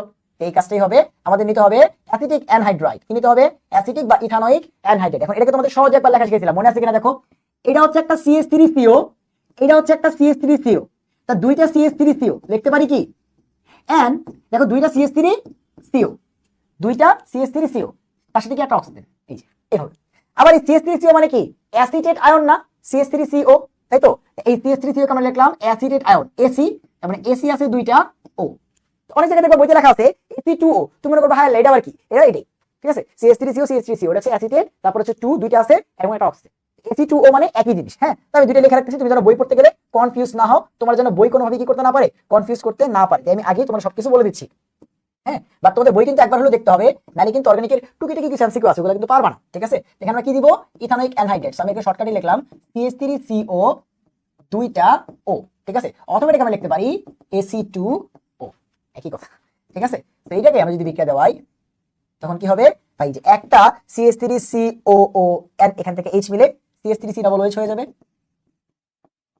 আর বাকি যে CH3COটা আছে ও গিয়ে এখানে বসে পড়বে, এন্ড তাইলেই আমাদের সেই কাঙ্ক্ষিত অ্যাসপিরিন আমরা পেয়ে যাব। ও এই হাতে গিয়ে বসে পড়বে COCH3, এখানে আছে COOH। এই লোকটার নাম হচ্ছে অ্যাসপিরিন। এটাই কি? এটাই হচ্ছে আমাদের কাঙ্ক্ষিত অ্যাসপিরিন।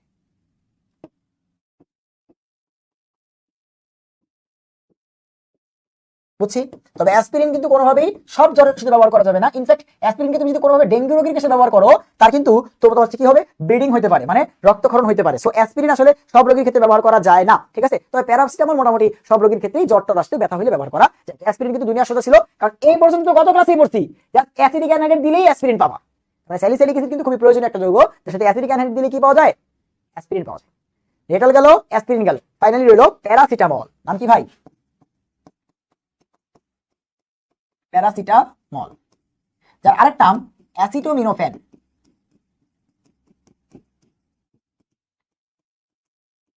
প্যারাসিটামল বা অ্যাসিটোমিনোফেন। তো তোমরা তো প্যারাসিটামল নামে সবাই চেনে পুরো দুনিয়া, তোমরা চিনবে অ্যাসিটোমিনোফেন নামে, কারণ প্যারাসিটামল তো চিনোই। কেন এটাকে অ্যাসিড অ্যামিনো ফ্যান বলতেছি, ঠিক আছে, এটাও তোমরা বুঝবা।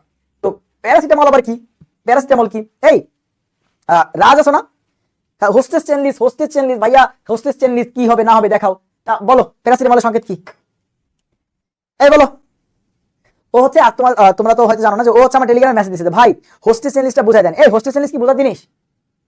হোস্টেস চেনলিস কি বোঝার জিনিস? বলো বলো, আগে প্যারাসিটামলের সংকেত বলো, প্যারাসিটামলের সংকেত বলো, প্যারাসিটামল কি? আচ্ছা আসো বুঝি ভাই। প্যারাসিটামল হচ্ছে বেসিক্যালি এই যে আমাদের ফেনল যেটা আছে, দেখো এই যে আমাদের ফেনল, ফেনলের প্যারা পজিশনে, ফেনলের প্যারা পজিশনে যদি NHCOCH3 থাকে, এই লোকটাকে বলা হয় প্যারাসিটামল।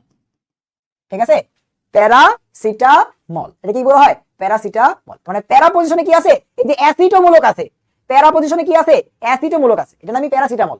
অথবা এটার নাম অ্যাসিটো অ্যামিনো ফেনল, অ্যাসিড অ্যামিনোফেন এটাও বলা হয়।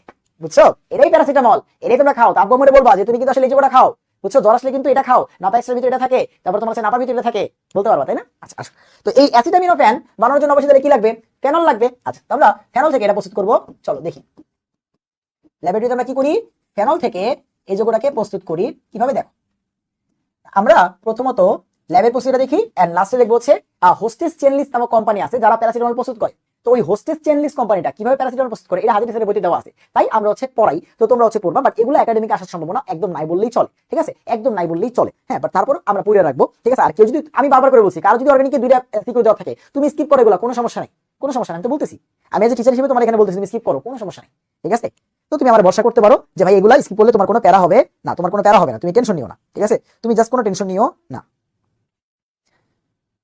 সংকেত বলছে নাকি রাজে? কমেন্টই তো লোটায় না,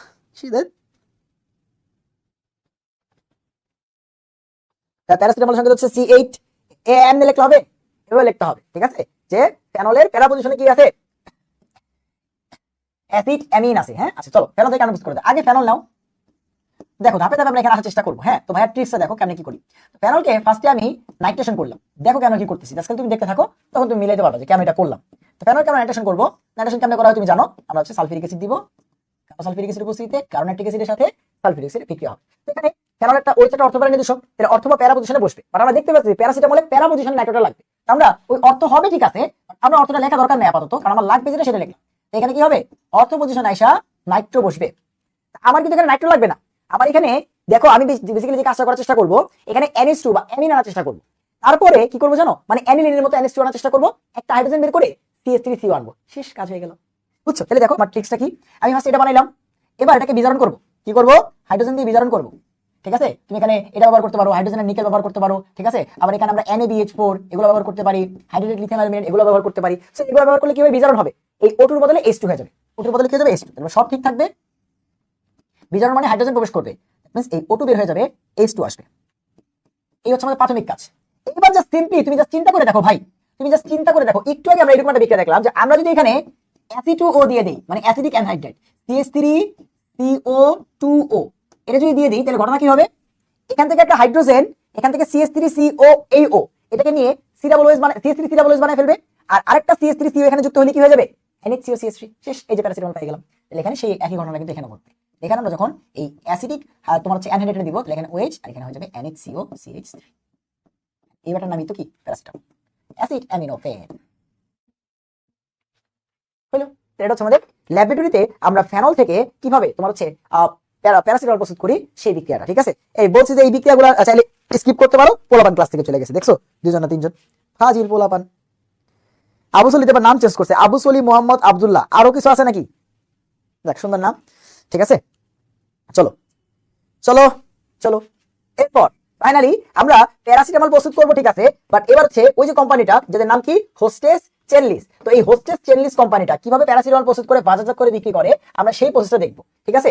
যদি এখানে প্রথম বিক্রিয়াটা মুখস্থ, তো আমার বলছে বুঝাই দেয়, আমি বললাম বুঝাই দিব মানে হোস্টেস চেনলিস আবার বুঝার কি আছে? আচ্ছা দেখো ওই কোম্পানি কিভাবে বানায় সেটা আমাকে জানতে হবে, ঠিক আছে, না বুঝার থেকে না বুঝার জিনিসই বেশি। আচ্ছা চলো, তো আমাদের এটাকে আমরা বলি হোস্টেস চেনলিস পদ্ধতি বা হোস্টেস চেনলিস কোম্পানি কিভাবে জিনিসটা তৈরি করে, ঠিক আছে, হোস্টেজ চেনলিস।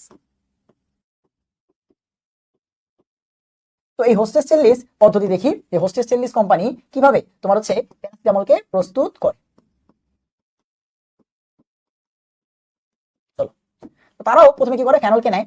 ঠিক আছে, তারাও প্রথমে ফেনলকে নেয়। তারা করেটা কি জানো, তারা শুরুতেই আমাদের এই অ্যাসিডিক তোমার হচ্ছে অ্যানহাইড্রেটের সাথে বিক্রিয়া করে, CH3CO2O, শুরুতেই এর সাথে বিক্রিয়া করে। তো শুরুতে এর সাথে বিক্রিয়া করলে হয়টা কি দেখো, শুরুতে এর সাথে বিক্রিয়া করার জন্য আমাদের দেওয়া লাগে সেটা হচ্ছে এখানে HF দেওয়া লাগে। ঠিক আছে, অর্থাৎ আমাদের দুর্বল অ্যাসিড HF এর উপস্থিতিতে আমাদের এই অ্যাসিডিক অ্যানহাইড্রেট শুরুতে ফেনলকে বিক্রিয়া করে। তো করালে যেটা হয় যে এই যে CH3CO টা, এটা ফেনলের প্যারা পজিশনে গিয়ে বসে। দেখো OH, দ্যাট মিন্স আমরা ফেনলকে মূলত অ্যাসাইলেশন করছি, আর কিছুই না। ঠিক আছে, COCH3 এই পার্টটা গিয়ে ফেনলের প্যারা পজিশনে বসে। এটা হচ্ছে প্রথম ধাপ। তো হোস্টেস চেনলেস কোম্পানি প্রথমে কি করে, HF এর উপস্থিতিতে অ্যাসিডিক অ্যানহাইড্রেটের সাথে তোমার হচ্ছে ফেনলের বিক্রিয়া দেয়। তখন এই যে প্যারা পজিশনে গিয়ে আমাদের এই অ্যাসিটোমূলকটা গিয়ে বসে পড়ে, অ্যাসাইলেশন করলাম আর কি। অর্থ তো বসবে, বাট আমার তো অর্থ দেওয়ার কাজ নাই, আমার প্যারাসিটামলের প্যারা পজিশন নিয়ে কাজ, বুঝছো? আমার প্যারাসিটামলের প্যারা পজিশন নিয়ে কাজ। এটা হলো প্রথম ধাপ। তো এবার এটাকে কি করবো, এখানে তো NH3CH3 লাগবে, আনবো, সমস্যা নেই, দেখো কেমনে আনবো। আমরা এটাকে এখন বিক্রিয়া দিব হচ্ছে হাইড্রোক্সিল অ্যামিন NH2OH এর সাথে। আমরা হাইড্রোক্সিল অ্যামিনের সাথে বিক্রিয়া দিব, কার সাথে, হাইড্রোক্সিল অ্যামিন। কার সাথে বিক্রিয়া দিব ভাই, হাইড্রোক্সিল অ্যামিনের সাথে। হবে নাকি দেখো ভাইয়া, আমাদের এখানে কি আছে H2, এখানে কি আছে O, H2O এটা চলে যাবে, বাকি NOH টা এসে বসে পড়বে। দেখো এখানে ছিল OH, এখানে ছিল CH3 C, তোমার এখানে ডাবল বন্ড দিয়ে O ছিল, কিন্তু এই O আর H2 মিলে তোমার হচ্ছে এটাকে আমরা বলি হাইড্রোক্সিল অ্যামিন। OH আছে, অ্যামিন আছে, হাইড্রোক্সিল অ্যামিন। তো এই H2 আর O বের হয়ে যাবে, NHOH টা এখানে যুক্ত আছে, বাস এতটুকু বলতো। এইবার দেখো এখানে আমাদের লাগবে কি, আমাদের লাগবে হচ্ছে প্যারাসিটামলের এখানে কিন্তু দেখো NH টা মাঝখানে আর এই CH3CO টা ওই পাশে, কিন্তু এখানে দেখো N এর সাথে আছে O টা।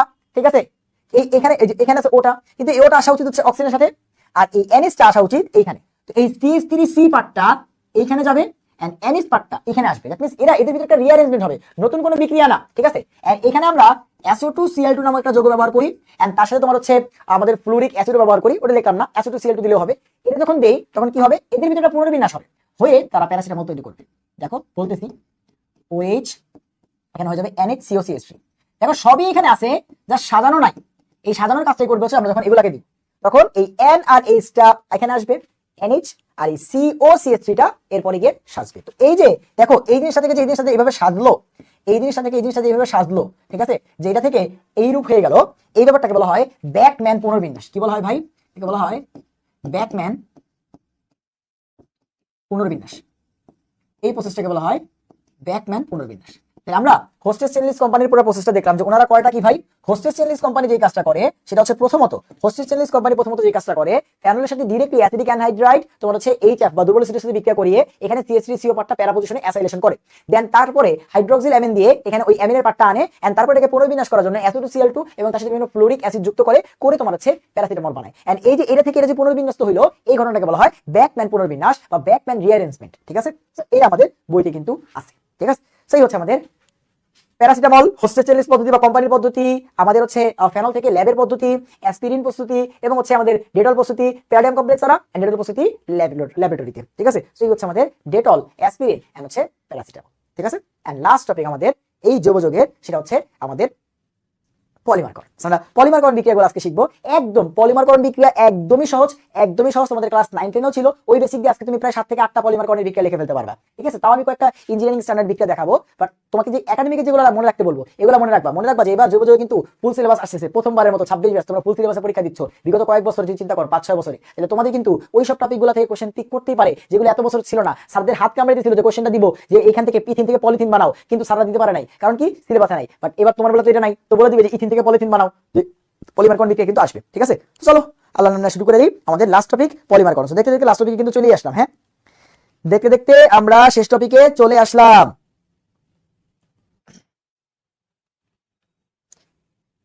এই নিয়ে অবস্থা, এটা হোস্টেস চেনলিস কোম্পানির নাম।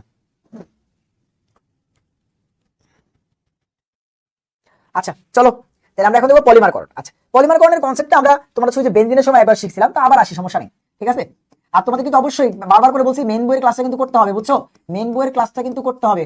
তো এখানে পলিমারকরণ নিয়ে আরো কিছু বাংলা কথাবার্তা আছে, যে পলিমারকরণ কত প্রকার হতে পারে না হতে পারে, ওগুলো তোমরা মেন বই থেকে পড়ে নিবা। আমরা রিঅ্যাকশন পার্টটা পড়বো। এবার পলিমারকরণ কি, দেখো আমরা একটা অণু যখন থাকে তাকে বলি মনোমার।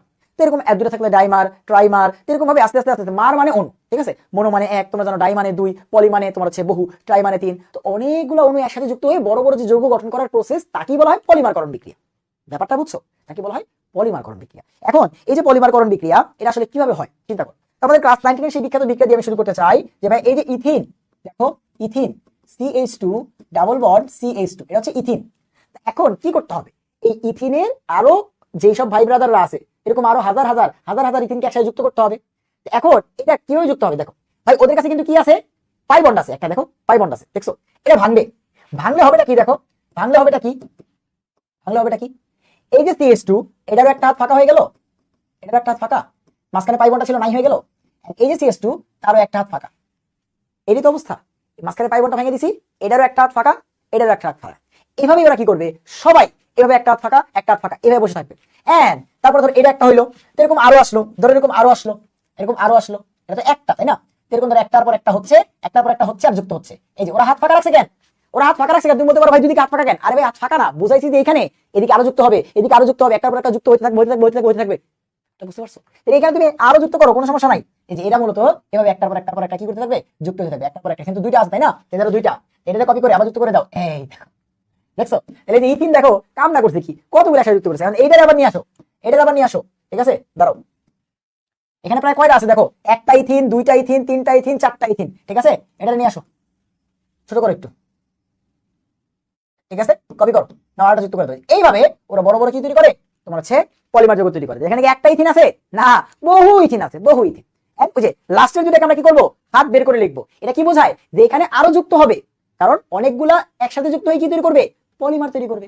এই হচ্ছে বেসিক কাজটা, বুঝছো? এই হচ্ছে বেসিক কাজ, যে ভাই অনেকগুলা তোমার হচ্ছে অণু যখন একসাথে মিলে বড় বড় শিকলের যৌগ তৈরি করে তখন তাকে আমরা বলি হচ্ছে পলিমার।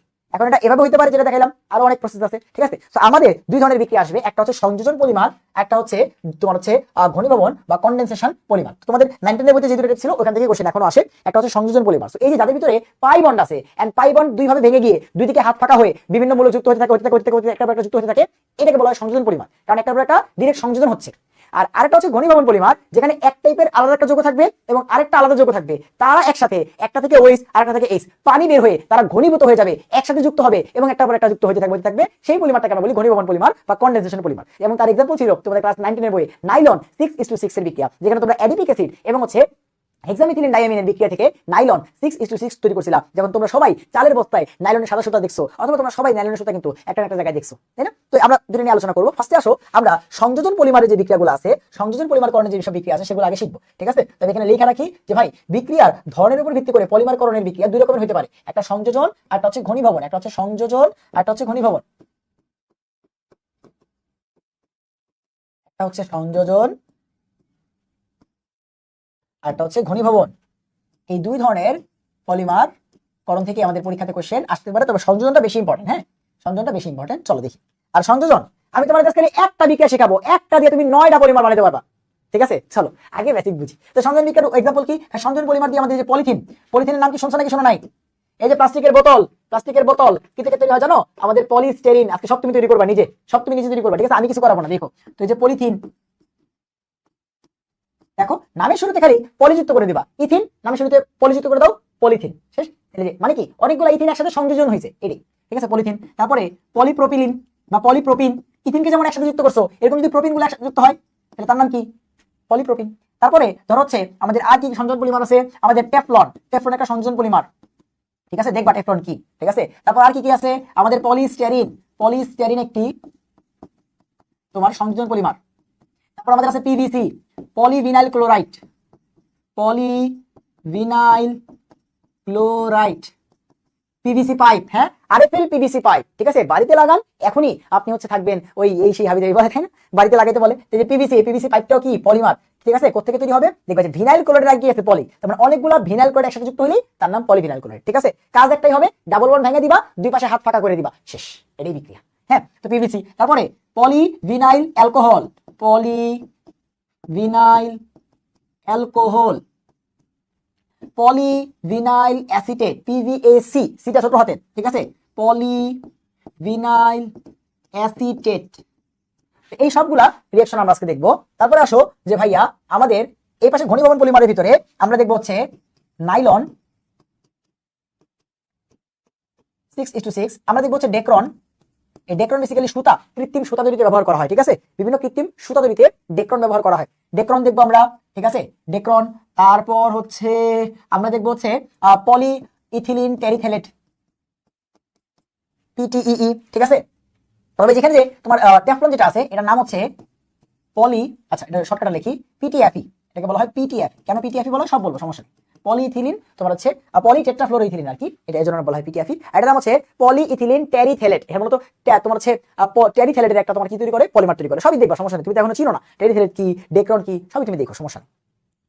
হ্যাঁ চলো চলো তাহলে আমাদের সংযোজন পলিমারের বিক্রিয়াগুলো আগে শিখেছি। ভাই মনে হচ্ছে হাই হাই কত যোগ, ঠিক আছে, একটা বিক্রিয়া শেখাবো, সবগুলো লিখতে পারবা, একটা বিক্রিয়া শেখাবো। চলো চলো, ঠিক আছে। আচ্ছা এগুলো তো কপি করার দরকার নেই, পেজ তোমার লাগবে না, নতুন পেজ লাগবে। আমরা এখন এই সংযোজন বিক্রিয়া দেখবো। তো প্রথমে আমরা পলিথিনের বিক্রিয়াটা ভালো মতো অবজার্ভ করবো, এন্ড সেখান থেকে একটা ট্রিক্সটা শিখবো। তারপরে বাকিগুলো শিখবো না, বাকিগুলো খালি বলবো কি হবে না হবে, তুমি খালি দেখবা, তুমি মুখস্থ করার কোনো প্রয়োজন হবে না, বুঝছো। তো পলিথিন তৈরি বিক্রিয়াটা একটু রিভাইজ করি, ক্লাস 9-10 ছিল, বাট আমি রিভাইজ করাবো। তারপরে আমরা হচ্ছে বোঝার চেষ্টা করবো যে আসলে কি ঘটনাটা হচ্ছে। তো ভাই পলিথিন মানে কি, পলি মানে অনেক, ইথিন মানে ইথিন, তো মানে অনেকগুলা ইথিন একসাথে যুক্ত হইলে তার নাম পলিথিন। আচ্ছা তো এই যে ইথিন নিয়ে নাও n সংখ্যক, মানে অনেকগুলা ইথিন নিয়ে নাও, CH2 double bond CH2 ethene, এই হলো আমাদের ইথিন, ঠিক আছে ভাইয়া, এই হচ্ছে আমাদের ইথিন নিলাম। ইথিনকে আমরা যখন পলিমারকরণ বিক্রিয়া করি নরমালি আমাদের প্রেসার এন্ড টেম্পারেচার অনেক বেশি দিতে হয়। ধরো তুমি পলিমারকরণ বিক্রিয়ার আমি কিছু প্রবক লিখবো, ঠিক আছে, সবগুলোতে প্রবক লিখবো না দেখবা, কারণ আমিও তোমার সেগুলো মুখস্থ করিনি। তো তুমি দেখা গেছে সবগুলো তো মুখস্থ রাখা পসিবল না, বিক্রিয়া লিখতে পারলেই হচ্ছে। তো যদি একটা ট্রিক্স কি জানো, পলিমারকরণ বিক্রিয়া ধরো তুমি জানো না, প্রবক জানো, কি লিখবা জানো, যে পলিমারকরণ করতেছি, লিখবা পলিমারকরণ, বাংলা লিখবা কি পলিমারকরণ, অথবা লিখবা উচ্চ চাপ পদ্ধতি, অথবা উচ্চ চাপ এন্ড তাপ এন্ড অক্সিজেন, এগুলো দিয়ে দিবা। ধরো তুমি জানো না তাহলে জাস্ট অক্সিজেন না দিয়ে, মানে ম্যাক্সিমাম ক্ষেত্রে এই তিনটার একটা দিয়ে দিবা, ঠিক আছে, তাহলে কাটবে না তোমার টিচার, বুঝছো। তাহলে কি করবা, যখন তুমি জানো না যে এখানে কি লাগবে, তখন তুমি পলিমারকরণ, উচ্চচাপ, তাপ এগুলো একটা লিখে দিবা, বুঝছো। বাট এখানে মোটামুটি প্রায় 1000 ডিগ্রি সেলসিয়াসের মতো টেম্পারেচার লাগে, 1200 ATM চাপ লাগে, এন্ড প্রায় তোমার সামান্য পরিমাণে অক্সিজেন লাগে, দ্যাট মিন্স অনেক বেশি চাপ এন্ড তাপ লাগে। তো ওইটাই আমরা মেনশন করি আর কি, উচ্চচাপ এবং তাপ, কারণ সবগুলো তো একটা স্টুডেন্টের পক্ষে মনে রাখা পসিবল না। তো আমরা লিখে দিই পলিমারকরণ এবং উচ্চচাপ এবং তাপ, মানে এগুলো তো মুখস্থ জিনিস, কেউ চাইলে গুগল সার্চ করে বের করতে পারবে, তাই না। তো এখানে চাইলে তুমি এটা লিখতে পারো, সমস্যা নেই। তো হয়টা কি, এই যে ভাই সংযোজন পরিমাণের বিক্রিয়ার নিয়মটাই হচ্ছে এই যে পাই বলটা যেখানে আছে, ডাবল বলটা এটা ভাঙা যাবে, যে যেখানে আছে ওখানে থাকবে, কেউ চেঞ্জ হবে না, কেউ চেঞ্জ হবে না, যে যেখানে আছে সেখানেই থাকবে। জাস্ট এই যাদের হাত ভেঙে গেল এদের হাতগুলা কি ফাঁকা না, তো এটা আমরা বুঝাবো যে এই হাতে চাইলেই এখন যে কেউ এসে যুক্ত হইতে পারবে। দেখো একটার পর একটা CH2 যুক্ত হইতে একটু দেখাইলাম, তাহলে তুমি পলিথিন তৈরি করো। এটাকে আমরা বলি কি, এটাকে আমরা বলি পলিথিন। তো আমরা তো আর অতগুলো লিখবো না, আমরা একটা লিখে বুঝাই দিলাম টিচারকে যে দেখেন এরকম এখন আপনি ওদিক দিয়ে 1000টা যুক্ত করতে পারবেন, এদিক দিয়ে 1000 যুক্ত করতে পারবেন, আপনার ইচ্ছা, পলিথিন আপনি বানায় নেন। এই যে এটা কি কঠিন বিক্রিয়া, এটা কি কঠিন বিক্রিয়া না, এটাই আমাদের ক্লাস 9-10 বইতে ছিল, পড়ার মতো হাই হাই এটা কি না কি বিক্রিয়া, বুঝছো। এটা কি বোঝায় যে হাত ফাঁকা হইতে হবে, কারণ এখানে কেউ না কেউ তো যুক্ত হইতে হবে বাবা, এখানে যুক্ত হওয়ার অপশন থাকতে হবে। এই তো যে অনেকগুলো মানে কি এখানে n সংখ্যক একসাথে এরকম যুক্ত হবে, একটার পর একটা যুক্ত হবে। আমার খাতায় কি এত বড় জায়গা আছে যে আমি পুরো খাতা ভরে লিখবো না, তো তোমরা একটা দেখাবো তাইলেই হয়ে যাবে। হ্যাঁ আচ্ছা এইবার আসো একটু বোঝার চেষ্টা করি, এখানে হয়েছেটা কি জানো, দেখো CH2 ডাবল বন্ড, আমি এখানে CH লিখলাম, হ্যাঁ তুমি মাইন্ড করো না, এখানে আছে CH2 না, আমি ধরলাম এখানে ধরো এখানে সবসময় হাইড্রোজেন থাকবে, ব্যাপারটা সেরকম না। CH2CH এই পার্টটার সাথে ধরো Z নামক কিছু একটা যুক্ত আছে, তোমাদের বইতে বেশিরভাগ বইতে এভাবে শর্টকাট লেখা থাকে, বুঝছো, Z দিয়ে। আর তুমি অন্য কিছু চিন্তা করতে পারো, বাট কনসেপ্টটাকে আমাকে বুঝাই দাও, তারপর আমি তুমি দেবা, ক্লিয়ার হয়ে গেছে। তো CH2 ডাবল বন্ড, তারপরে CH এতে Z নামক কিছু একটা আছে, Z নামক কিছু একটা তাই থাকুক ভাই। এটাকে আমরা যখন পলিমারকরণ বিক্রিয়া করবো, এই যে আমি জানি না প্রভাব কি, আমি এটা দিয়ে দেবো, ধর আমি জানি না, তাহলে আমি এটা লিখে দেবো, শেষ। পলিমারকরণ বিক্রিয়ার রুলসটা কি জানো, একটু কি তুমি দেখলা যে এই যে কার্বন দুটোর মাঝখানে পাই বন্ড, এটা ভেঙে যাবে, এইখানে জেড আকারে যে আছে যার নামে যাক, ওটা নিয়ে আমার কোনো প্যারা নাই। আমি কি এইসব নিয়ে চিন্তা করছি এখানে কে আছে না আছে, না, জাস্ট এই পাই বন্ডটা ভেঙে যাবে, এই কার্বনটার এক হাত ফাঁকা, এই কার্বনটার এক হাত ফাঁকা, এন্ড এইখানে এসে ইচ্ছা মতো যতজন মন চায় যুক্ত হইতে পারবে, এই কি বিক্রিয়াটা না। আচ্ছা এটা থেকে এখন আমি পলিথিনের বিক্রিয়াটা আয়না দেখাই। ধরো এখানে আছে হচ্ছে জাস্ট এটা আমি এটা কপি করলাম কিন্তু ফুল কপি করলাম, এটা সংযোজন পরিমাণ বিক্রিয়ার তোমার হচ্ছে একদম সাধারণ ফর্মুলা বলতে পারো, ঠিক আছে। জাস্ট দেখো এখানে যে জায়গায় হাইড্রোজেন বসায় যত ভাইয়া, দেখো তো এটা বেসিক্যালি ইথিন থেকে পলিথিন কিনা, CH2 এদের কি দুই দিকে দুই হাত ফাঁকা, এটা তো লিখছিলাম উপরে। দ্যাট মিন্স এই জেড এর জায়গায় যে মন চায় থাকুক, ম্যাটার করে না, বিক্রিয়া কি এরকমই হবে না। এটা কি বুঝতে পারছো, একটু কি বুঝতে পারছো যে ভাই আপনি জেড দিলেন কেন? আরে ভাই জেড যেমন চাই দিছি, জেড এর তো এখানে কোনো কাজ নাই। তুমি দেখবে জেড এর জায়গায় বিভিন্ন জিনিস থাকবে, বাট তুমি ভয় পাবা না, জেড যার নামে যাক। বিক্রিয়ার মেকানিজম একটাই, যে ভাই এই CS2 এর এক হাত ফাঁকা হবে, এই CH এর এক হাত ফাঁকা হবে, হাতগুলো বের করে লিখবো, থার্ড ব্র্যাকেট বা ফার্স্ট ব্র্যাকেট যে কোনো একটা দিয়ে এদের মাঝখান বরাবর কেটে দিব। এভাবে লেখার নিয়ম আর কি, যেভাবে কি হতে পারবে, চাইলে আরো যুক্ত হতে পারবে। বুঝছো? এবার আসো, এই একটা ফর্মুলা দিয়ে আমি তোমার কয়টা শিখাই, দেখো আমি তোমার কয়টা শিখাই, দেখতে থাকো। দেখো আমি কপি করলাম এই পেজটা, এন্ড সব কেটে দিলাম, খালি ফর্মুলাটা রেখে দিলাম, সব কেটে দিলাম, খালি আমি জাস্ট ফর্মুলাটা রেখে দিলাম। দেখো চলো, ঠিক আছে, এটা থাকলো কিন্তু, ঠিক আছে। এই যে সাধারণ সূত্রটা থাকলো, পলিমার এর সাধারণ সূত্র থাকলো, পলিমার লিখে দিই। এখন দেখো কি করি আমি, কি করি, এরকম টেস্ট কয়েকটা কপি করে নিই। কয়টা পড়াবো তোমাদের? ধরো আমি এখানে তোমার হচ্ছে লিস্ট লিখে আসি, তোমাদের পড়াবো হচ্ছে, তোমাদের বইতে অনেকগুলো আছে, পলিথিন আছে, তোমাদের বইতে আছে হচ্ছে পিভিসি, তোমাদের বইতে আছে হচ্ছে পিভিএসি, পিভিএ, পিটিএফই, তারপরে পড়াবো হচ্ছে পলিস্টেরিন, পলিপ্রোপিলিন। হ্যাঁ এই কয়টা পড়ালে মোট না। চলো শুরু করে দিই। আমরা আমাদের লাগবে কয়টা, পলিথিন গেছে, তারপরে তোমার হচ্ছে পলি তোমার হচ্ছে পলিভিনাইল ক্লোরাইড দুইটা, তারপর হচ্ছে পলিভিনাইল অ্যালকোহল, পলিভিনাইল অ্যাসিটেট, তারপরে তোমার হচ্ছে পিটিএফই এন্ড হচ্ছে আমাদের পলিস্টেরিন। এই কটা হলে হয়ে যাবে। চলো ফর্মুলাই একটাই, এখন এটাকে আমি খালি কপি করবো। দেখো আমি প্রথম কোনো কিছু লিখবই না, কোনো কিছু লিখবই না ভাই, জাস্ট এই জায়গাটায় যদি আমি একটা CH3 বসাই দেই, জেডের জায়গায় আমি যদি জেডের জায়গায় একটা CH3 বসাই দেই, তুমি কি দেখবা যোগটার কি নাম? এটা একটু যোগটার নাম বলো তো, এটা সোজা করে লিখি, ওই CH3 কে লেখো, তারপর আছে CH ডাবল বন্ড CH2, এইটা প্রোপিন না? তার মানে এরকম হাজার হাজার প্রোপিন একসাথে যুক্ত হবে, নাম কি? পলিপ্রোপিন। তাই যে ভাই যেটা জায়গায় CH3 বসাই দিলে এটা কি? পলিপ্রোপিন। এটা হচ্ছে পলিপ্রোপিন তৈরির বিক্রিয়া। দেখছো, তোমার একটা মুখস্থ করতে হবে না। সো জেডের জায়গায় বিভিন্ন জিনিস বসে যোগ করার নাম চেঞ্জ হয়, কিন্তু কাম চেঞ্জ হয় না। বুঝছো? এটা হচ্ছে প্রোপিন। এটা কি? প্রোপিন। এই যে প্রোপিন এন সংখ্যক একসাথে মিলে এরকম পলিপ্রোপিন তৈরি করবে। শেষ। এই হচ্ছে পলিপ্রোপিন, অথবা প্রোপিনের আরেক নাম প্রোপিলিন, যেটাকে বলা হয় পলিপ্রোপিলিন। একই কথা, পলিপ্রোপিন যে কথা, পলিপ্রোপিলিন একই কথা। দেখো আবার আসো, মজা, একই কাজ করবেন বারবার বারবার। ভাই দেখো কপি করি কপি করি, আমি কোনো কিছু লিখবই না, এইটাই তোমার দিয়ে বারবার সবগুলো পড়াই ফেলবো, তাহলে তোমারও কষ্ট কমবে, আমারও কষ্ট কমবে। এখানে ক্লোরিন বসাই দাও ভাই, ক্লোরিন বসাই দাও, ক্লোরিন বসাই দাও। শেষ। আরেকটা শিখে ফেলছো তুমি, এটা কি জানো? এটা হচ্ছে পিভিসি।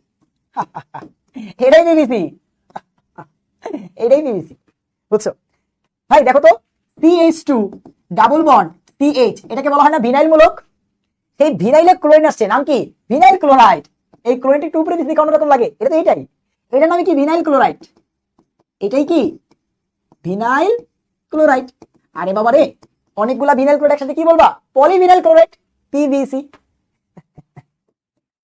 বুঝছো? এটা হচ্ছে বেসিক্যালি ভিনাইল ক্লোরাইড। তাহলে অনেকগুলা ভিনাইল ক্লোরাইড একসাথে হলে কি বলবা? Polyvinyl chloride. কি বলবা? Polyvinyl chloride. দেখো কত সহজ আমাদের পলিমারের বিক্রিয়াগুলো, জাস্ট চিন্তা করা যায়, চিন্তা করা যায়। আসেন আসেন ভাই, আসেন, সেম কাজ, ঠিক আছে। এগুলো n সংখ্যক লিখবা, ঠিক আছে, যাই লেখো, কারণ অনেকগুলো একসাথে যুক্ত হবে না, তো সবগুলোর সামনে n দিয়ে দিবা, যে n সংখ্যক এতগুলো যুক্ত হয়েছে, এই আর কি। সবসময় n দিয়ে দিবা সামনে, এই যেগুলো যুক্ত করছে সেগুলো n দিয়ে দিবা, বাস এতটুকু। এবার আসো আবার কমেন্ট করি, আবার হচ্ছে তোমার হচ্ছে কপি করে নিই, যে n সংখ্যক এটা দিব। ভাই পলিভিনাইল ক্লোরাইড মানে কি? ভিনাইলে ক্লোরিন আসছে, তাই না? তা পলিভিনাইল অ্যালকোহল মানে কি বাবা বলো? তা পলিভিনাইল অ্যালকোহল মানে কি?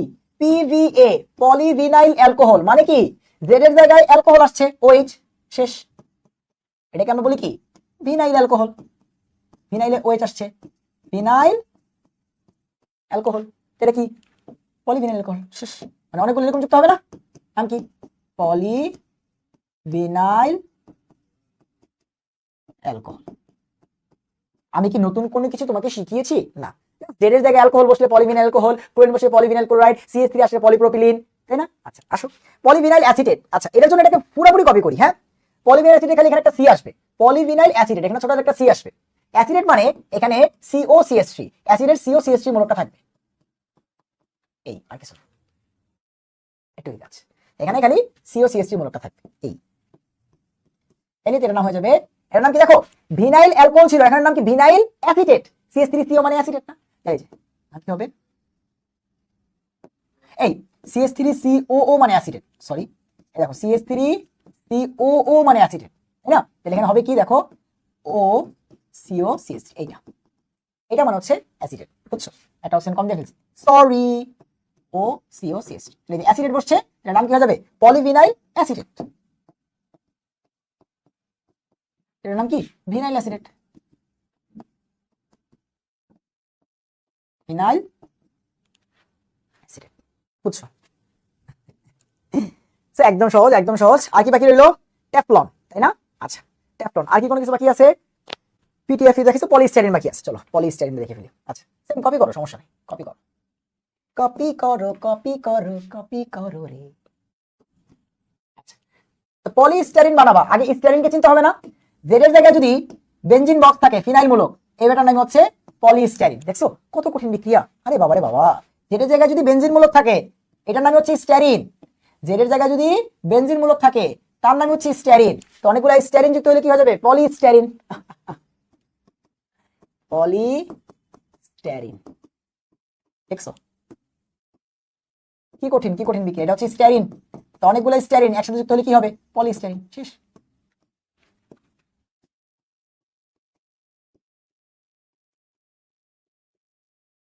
মজা না?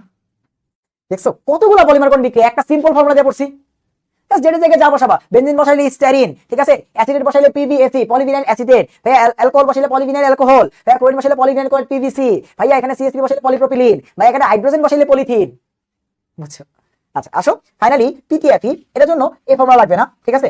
এটা তুমি পলিমার বুঝতে পারলে এটা বুঝতে পারবে, ঠিক আছে? আমরা এখন শিখবো হচ্ছে টেফলন। সো টেফলন বা যার আরেকটা নাম হচ্ছে পলিটেট্রাফ্লোরোইথিলিন, ঠিক আছে? সো এটা আসলে কি দেখবো, চলো।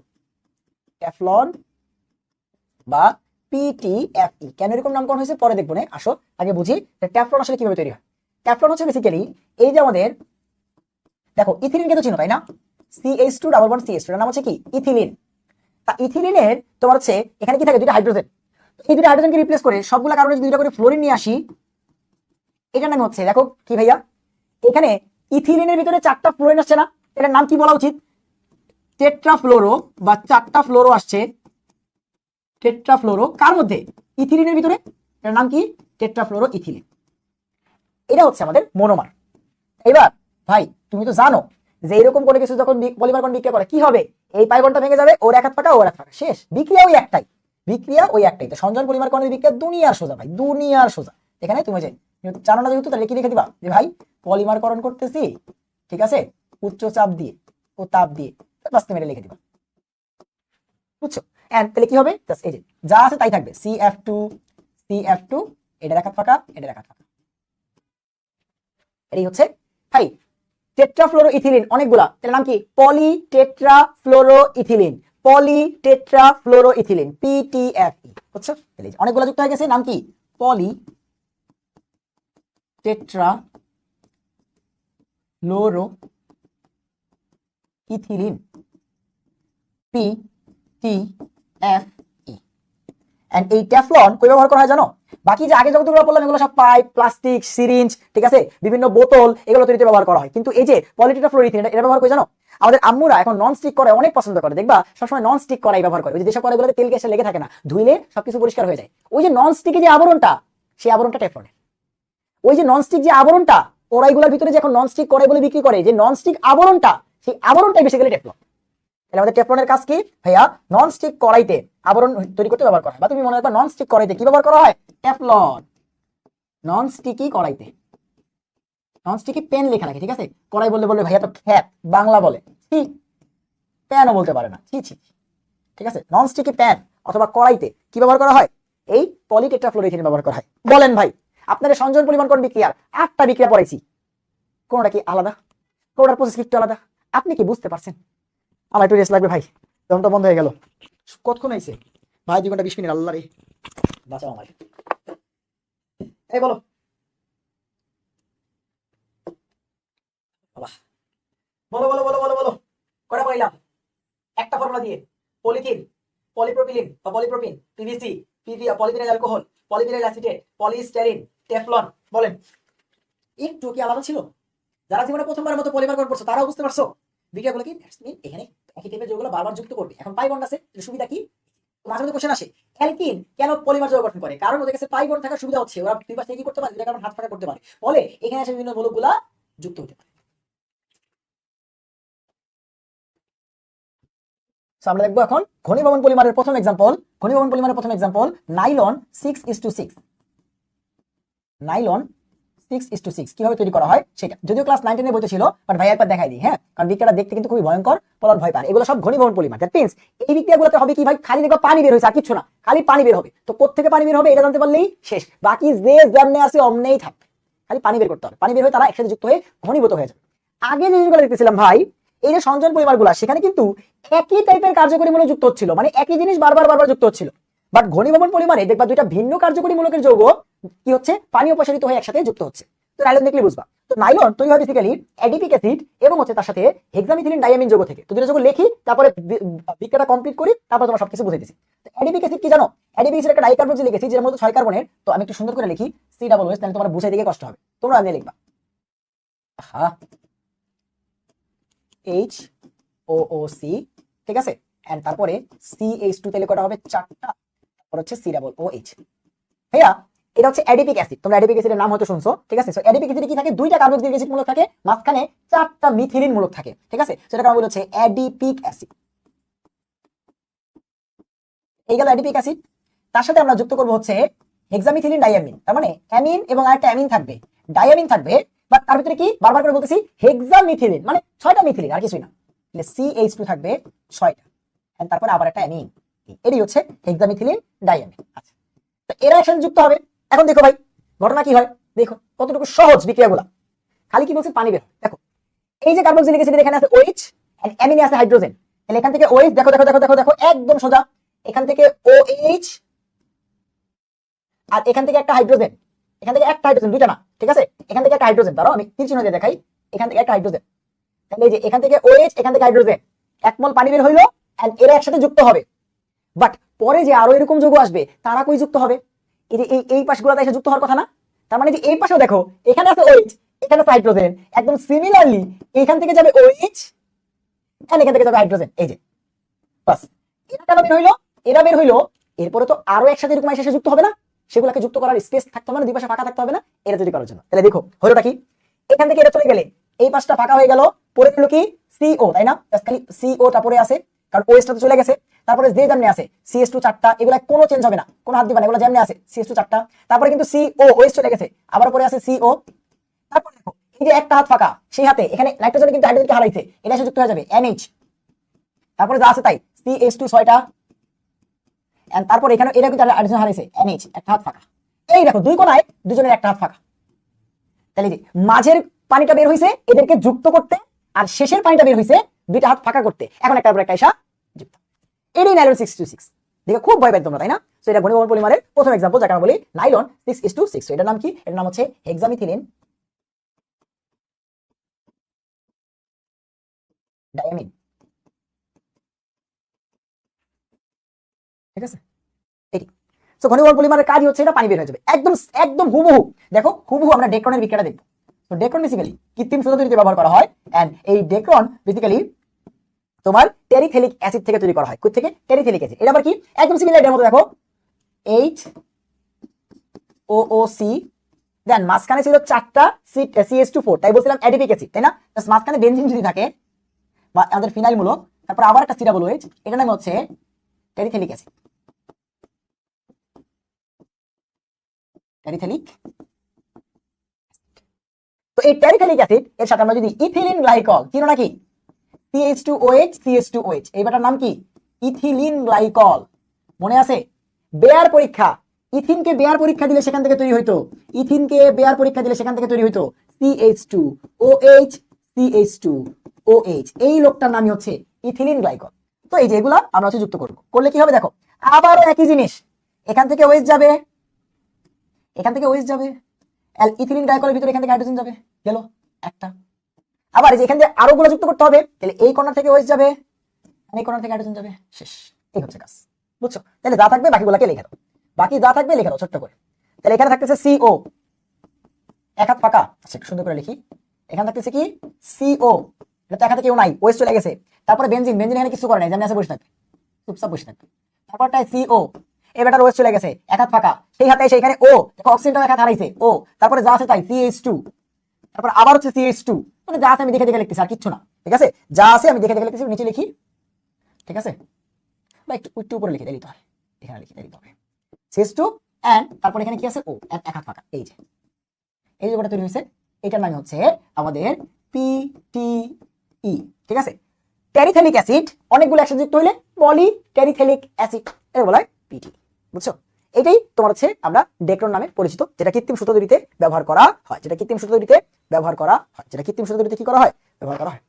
এই হচ্ছে আমাদের অর্গানিক কেমিস্ট্রি। ঠিক আছে, তো অর্গানিক কেমিস্ট্রি আরো কিছু জিনিস বাকি আছে, একদম সামান্য কিছু জিনিস বাকি আছে। সেটা কি, তোমার হচ্ছে গ্লাইকোসাইড বন্ধন, পেপটাইড বন্ধন, তারপরে স্টার্চ, গ্লুকোজ, এগুলোর যে স্ট্রাকচার, এগুলো তোমরা সেল কেমিস্ট্রিতে ফুল ডিটেইলসে পড়বা। তোমার হচ্ছে দেখো সাদা ভাইয়া আলফা ডি গ্লুকোজ এগুলো আইকা একা দেখাচ্ছে। ঠিক আছে, যে এগুলা তোমরা যদি পড়ে থাকো সেল কেমিস্ট্রি, দেখো মনে আছে কিনা তোমাদের যে গ্লুকোজের স্ট্রাকচার, যেভাবে তোমরা দেখছো যেখানে অক্সিজেন, এখানে যে কার্বন, ঠিক আছে, এখানে অক্সিজেন, এখানে কার্বন, ঠিক আছে, এখানে কার্বন, এখানে কার্বন, ঠিক আছে, এখানে কার্বন, এই স্ট্রাকচার গুলো তোমরা দেখছো না? এইগুলা কিন্তু তোমার হচ্ছে সাদা ভাই কিন্তু তোমাদেরকে পড়াবে। বুঝছো, এগুলো কিন্তু তোমাদেরকে পড়াবে। হ্যাঁ, বা তোমরা অলরেডি পড়ার কথা, মানে ফার্স্ট বোটানি সেকেন্ড নাকি থার্ড চ্যাপ্টার, তো এটা তোমার পড়ার কথা না সেল কেমিস্ট্রি, তো এখানে তুমি এগুলো পড়বা। হ্যাঁ, তো এটার কিছু পার্ট কিন্তু অর্গানিকের লাস্টের দিকে আছে, তুমি রিডিং পড়লেই তখন পেরে যাবে। এখন আসো, ফুল 22টা ক্লাস কমপ্লিট করার পর আমার ওভারঅল পুরো জিনিসটা রিভাইজ করতে কি এখন 22টা ক্লাস আবার করতে হবে? উত্তর হচ্ছে না। এবং ভাইয়া আমি আরো এটাতে বস হতে চাই, আমি চাই যে আমি মুখের আগায় বিক্রিয়া বলে দেবো, দেখা মাত্রই বলে দেবো, আমার ঠোঁটের আগায় বিক্রিয়া থাকবে, আমি বলবো, আপনি যেমন টাস করে বলে দেন, আমি আপনি বলতে চাই। কি করা যাবে, কি করা লাগবে? প্রথমত ভাইয়া পলিমারকরণ কি ত্রিবন্ধন যৌগ? হ্যাঁ সম্ভব, অবশ্যই সম্ভব, বাট ত্রিবন্ধন যৌগ কিন্তু আমাদের ডাবল বন্ডের থেকে কম রিঅ্যাকশন করে, ট্রিপল বন্ড কিন্তু ডাবল বন্ডের থেকে কম সক্রিয় এই তোমার হচ্ছে ইলেকট্রোফিলিক সংযোজন বিক্রিয়াতে। আর এই যে বিক্রিয়াগুলো হয় বলো নরমালি মুক্তমূলক সংযোজন বিক্রিয়ার মাধ্যমে হয়, যেগুলো তুমি অ্যালকিনে ক্ষেত্রে দেখলা। বুঝছো ঘটনা কি হবে তোমার বুঝাই। ধরো এই যে CH2 ডাবল বন্ড CH2, হ্যাঁ এই যে এরা ইচ্ছা করে আপনি ফাঁকা হয়ে গেল, একটা একটা যুক্ত হয়, বিষয়টা আসলে এরকম না। একটা তোমার হচ্ছে আসে, আমরা বেসিক্যালি পারঅক্সাইড ব্যবহার করি, তো এই পারঅক্সাইড এসে কি করে এখান থেকে তোমার একটার সাথে এসে যুক্ত হয়। ঠিক আছে, একটার সাথে এসে যুক্ত হয়, পারঅক্সাইডের সাথে তোমার হচ্ছে বিভিন্ন ধরনের সামথিং কিছু একটা আছে, যে আমরা দেখছিলাম তোমার ধরো যখন পড়ছিলাম, আমরা যখন পড়ছিলাম তোমার হচ্ছে খারাসের নীতি অ্যান্টি মার্কোনিক, তখন আমরা যে অ্যালকাইল পারঅক্সাইড ব্যবহার করছিলাম। ঠিক আছে, এগুলোর প্রভাবে এখানে মুক্তমূলক তৈরি হয়। ঠিক আছে, মুক্তমূলক তৈরি হয়, মুক্তমূলক তৈরি হয়। তো এই মুক্তমূলকের সাথে ঈশা আরো মুক্তমূলক যুক্ত হয়ে থাকে, ওই থেকে এইভাবে যুক্ত হয়ে থাকে। বুঝছো, তো এই ইলেকট্রোফিলিক সংযোজন বিক্রিয়াগুলোতে বা মুক্তমূলক সংযোজন বিক্রিয়াগুলোতে অ্যালকিন বেশি সক্রিয়, এই অ্যালকিনের সব বিক্রিয়া দেয়, অ্যালকাইন নিজে থেকে বিক্রিয়া দেয় না, তবে আমরা যে প্রবক দিয়ে বানাইতে পারি সম্ভব, বাট তোমাদের অ্যালকিন একটা আছে, অ্যালকিনটা পড়বে, কারণ নরমালি অ্যালকিন কিন্তু পলিমারকরণ বিক্রিয়া দেয়। বুঝছো, তো তুমি মনে রাখবা যে কার্বন কার্বন ডাবল বন্ড থাকলে পলিমারকরণ বিক্রিয়া দেয়, তোমার লেভেল এতটুকু জানতে পারলেই মোর দ্যান এনাফ। ঠিক আছে, আচ্ছা তাহলে যেটা বলতেছিলাম যে ভাই এর পাশাপাশি এখন কি করা যায় অর্গানিকে বস হওয়ার জন্য। আসো, তো 22 লেকচার করার পর তুমি যে কাজটা করবা, তোমার প্রথম কাজ হচ্ছে মেইন বুক। এখন মেইন বুক তুমি নিজে করতে পারো, এটা আমার কোনো বাধা নাই, অথবা ভাইয়ের ক্লাস দেওয়া আছে মেইন বুকের ক্লাস করতে পারো, 3 ঘন্টার ভিতরে তোমার অর্গানিক ফুল কমপ্লিট হয়ে যাবে। তুমি খালি ক্লাসের সময় বইটা নিয়ে এন্ড হচ্ছে কলমটা নিয়ে বা তোমার মার্কার হাইলাইটার যেগুলো আছে এগুলো নিয়ে বসবা, আমি যেগুলো বলবো সেগুলোকে দেখাবা, দেখবা আমি যা যা পড়েছি সেগুলো এখানে আছে। ঠিক আছে, তারপরে দেখবা যে ভাইয়া মেইন বুকের পরে তুমি দেখবা যে ভাইয়া একটা 125টা ইম্পর্টেন্ট এমসিকিউর ক্লাস আছে, 125। ঠিক আছে, অর্গানিকের ইম্পর্টেন্ট এমসিকিউ, এই ক্লাসটা তুমি এখন করা দরকার নাই, এখন করা দরকার নাই। তোমার যখন হচ্ছে মেইন বুকটা পড়া হয়ে যাবে, 22 লেকচার করা শেষ বা অর্গানিক তোমার পুরোপুরি শেষ, ঠিক আছে, তখন তুমি এটা করবা এবং পরীক্ষার আগে একবার করে যাওয়ার চেষ্টা করবা, কারণ এখান থেকেই তোমার হচ্ছে হুবহু টাইপ কমন আসবে, অথবা ডাইরেক্ট কোশ্চেনও কমন আসতে পারে তোমার কলেজ পরীক্ষাতে অথবা বোর্ড পরীক্ষাতে। এই 125টা অর্গানিক এমসিকিউতে 125টা মানে 125টা এমসিকিউ না, 125টার ভিতরে 125টা তোমার ভিতরে প্রায় 60 থেকে 70টা টাইপের এমসিকিউ আছে। বুঝছো, তো আমি 125এর ভিতরে ফুল অর্গানিক কে নিয়ে আসছিলাম, তো এটা করেছিলাম, এখানে ভিতরে তুমি করতে পারো। আচ্ছা, এরপরে কি করতে পারো, এর পাশাপাশি দেখবো আমি একটা অর্গানিক ম্যাপ ক্লাস নিয়েছি, যে পরশুদিন গত ক্লাসে তোমাদেরকে দেখাইছিলাম যে অর্গানিক রিঅ্যাকশন ম্যাপ, এগুলো সব ভাইয়া চ্যানেলে গেলেই পেয়ে যাবা। ঠিক আছে, অর্গানিক রিঅ্যাকশন ম্যাপ, এই ক্লাসটা কেন দরকার? এই ক্লাসে তুমি দেখবা যে ভাইয়া এক পেজের ভিতরে প্রায় 60 থেকে 70টা বিক্রিয়া লিখতেছি, তো তুমি যদি লিখে ফেলো তাহলে তোমার কিন্তু এক পৃষ্ঠায় 60 থেকে 70টা 40 থেকে 50টা বিক্রিয়া হয়ে যাবে। ঠিক আছে, সেই তো মোটামুটি। ঠিক আছে, হ্যাঁ, সো আগে করলে সমস্যা নাই পূজা, তাহলে তুমি নিজে পড়ো, কোনো সমস্যা নেই, নিজে পড়ো, একবার নিজে পড়ো। ঠিক আছে, তাহলে আমাদের অর্গানিক জার্নি এখানে শেষ হচ্ছে। খুব বড় সড় একটা জার্নি ছিল, এন্ড অর্গানিক সবসময় বড় হয়। নেক্সট চ্যাপ্টারগুলো দেখবে যে রাসায়নিক পরিবর্তন আমরা যদি পরশুদিন সোমবার থেকে বুধবার থেকে শুরু করি, দেখবা দ্রুত শেষ হয়ে গেছে, 5টা 6টা 7টা ক্লাসে। ঠিক আছে, 2 সপ্তাহের ভিতরে শেষ হয়ে যায়, কিন্তু এই যে অর্গানিক আমরা ধরছিলাম সেই কবে, এন্ড আজকে আমাদের শেষ হইলো। ঠিক আছে, সো সবাইকে আল্লাহ হাফেজ, সবাই ভালো থাকি, সুস্থ থাকি, দেখা হবে তোমাদের সাথে বুধবার নতুন একটা চ্যাপ্টার রাসায়নিক পরিবর্তনে, আমাদের অর্গানিকের জার্নি 26 ব্যাচের একাডেমিক ব্যাচে, এবং ভাইয়ার প্রথম একাডেমিক ব্যাচ ফুল একাডেমিক ব্যাচে এইখানেই শেষ। সবাই যারা ছিল সবাইকে আল্লাহ হাফেজ। আমি জানি অনেকেই রেকর্ড ক্লাস করে, বুঝছো, ওরা হয়তো তোমার সাথে লাইভ ক্লাস করে সময় নষ্ট করতে চায় না, রেকর্ডে অনেকে ফুল আমার সাথে অর্গানিক শেষ করছে। ঠিক আছে, আমি জানি। তো সবাই তোমরা যারাই আছো সবাইকে আল্লাহ হাফেজ, সবাই ভালো থাকো, সুস্থ থাকো।